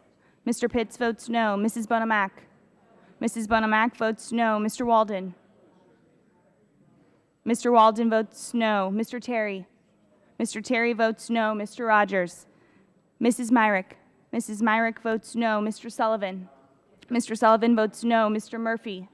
Mr. Murphy votes no. Mr. Burgess. Mr. Burgess votes no. Mrs. Blackburn. Mrs. Blackburn votes no. Mr. Bilbray. Mr. Bilbray votes no. Mr. Bass. Mr. Bass votes no. Mr. Gingrey. Mr. Scalise. Mr. Scalise votes no. Mr. Latta. Mr. Latta votes no. Mrs. McMorris Rogers. Mrs. McMorris Rogers votes no. Mr. Harper. Mr. Harper votes no. Mr. Lance. Mr. Lance votes no. Mr. Cassidy. Mr. Cassidy votes no. Mr. Guthrie. Mr. Guthrie votes no. Mr. Olson. Mr. Olson votes no. Mr. McKinley. Mr. McKinley. Mr. McKinley votes no. Mr. Gardner. Mr. Gardner votes no. Mr. Pompeo. Mr. Pompeo votes no. Mr. Kinzinger. Mr. Kinzinger votes no. Mr. Griffith. Mr. Griffith votes no. Mr. Waxman. Mr. Waxman votes aye. Mr. Dingle. Mr. Dingle votes aye. Mr. Markey. Mr. Markey votes aye. Mr. Towns. Mr. Pallone. Mr. Pallone votes aye. Mr. Rush. Ms. Eshoo. Ms. Eshoo votes aye. Mr. Engel. Mr. Green. Mr. Green. Mr. Green votes no. Ms. DeGette. Ms. DeGette votes aye. Mrs. Capps. Mrs. Capps votes aye. Mr. Doyle. Mr. Doyle votes aye. Ms. Schakowsky. Ms. Schakowsky votes aye. Mr. Gonzalez. Ms. Baldwin. Mr. Ross. Mr. Ross votes no. Mr. Matheson. Mr. Matheson votes no. Mr. Butterfield. Mr. Butterfield votes aye. Mr. Barrow. Mr. Barrow votes no. Ms. Matsui. Ms. Matsui votes aye. Mrs. Christensen. Mrs. Christensen votes aye. Ms. Castor. Ms. Castor votes aye. Mr. Sarbanes. Mr. Sarbanes votes aye. Chairman Upton. Votes no. Chairman Upton votes no. Other members wishing to cast a vote? Seeing none, the clerk will report the tally.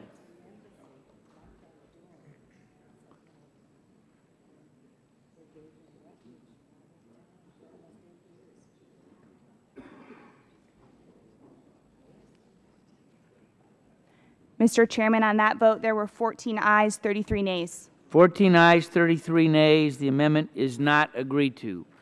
The question now occurs on favorably reporting H.R. 4480 as amended to the House. All those in favor will say aye. Aye. Those opposed say no. No. The ayes appear to have it. Roll call is requested. The clerk will call the roll. Mr. Barton. Mr. Barton votes aye. Mr. Stearns. Mr. Stearns votes aye. Mr. Whitfield. Mr. Whitfield votes aye. Mr. Shimkiss. Mr. Shimkiss votes aye. Mr. Pitts. Mr. Pitts votes aye. Mrs. Bonomack. Mrs. Bonomack votes aye. Mr. Walden. Mr. Walden votes aye. Mr. Terry.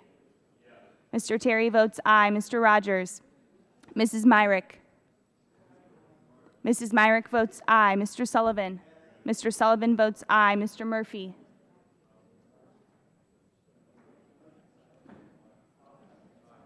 Mr. Murphy votes aye. Mr. Burgess.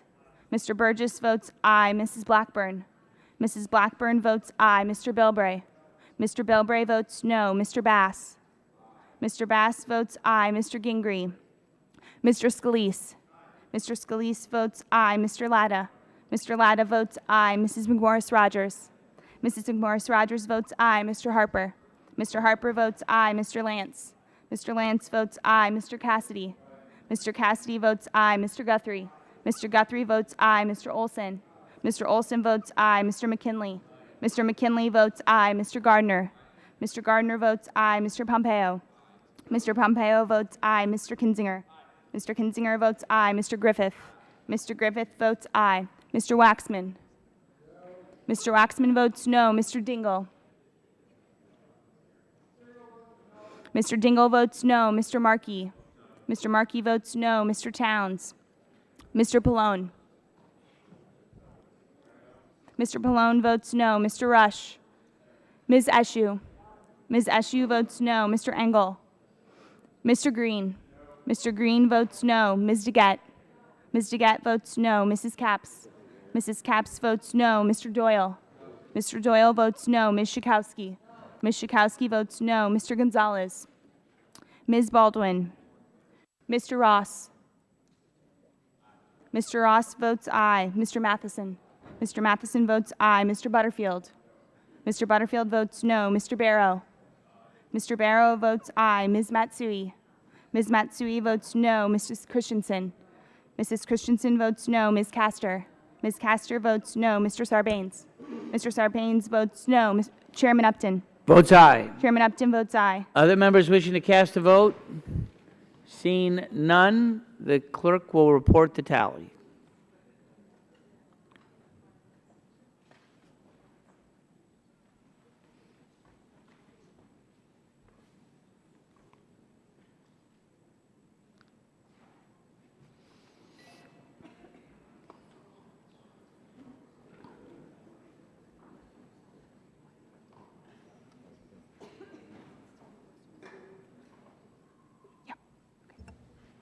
Mr. Chairman, on that vote, there were 31 ayes, 16 nays. Mr. Chairman. Let me just, with the 31 ayes, 16 nays, the bill as amended is favorably reported and passed.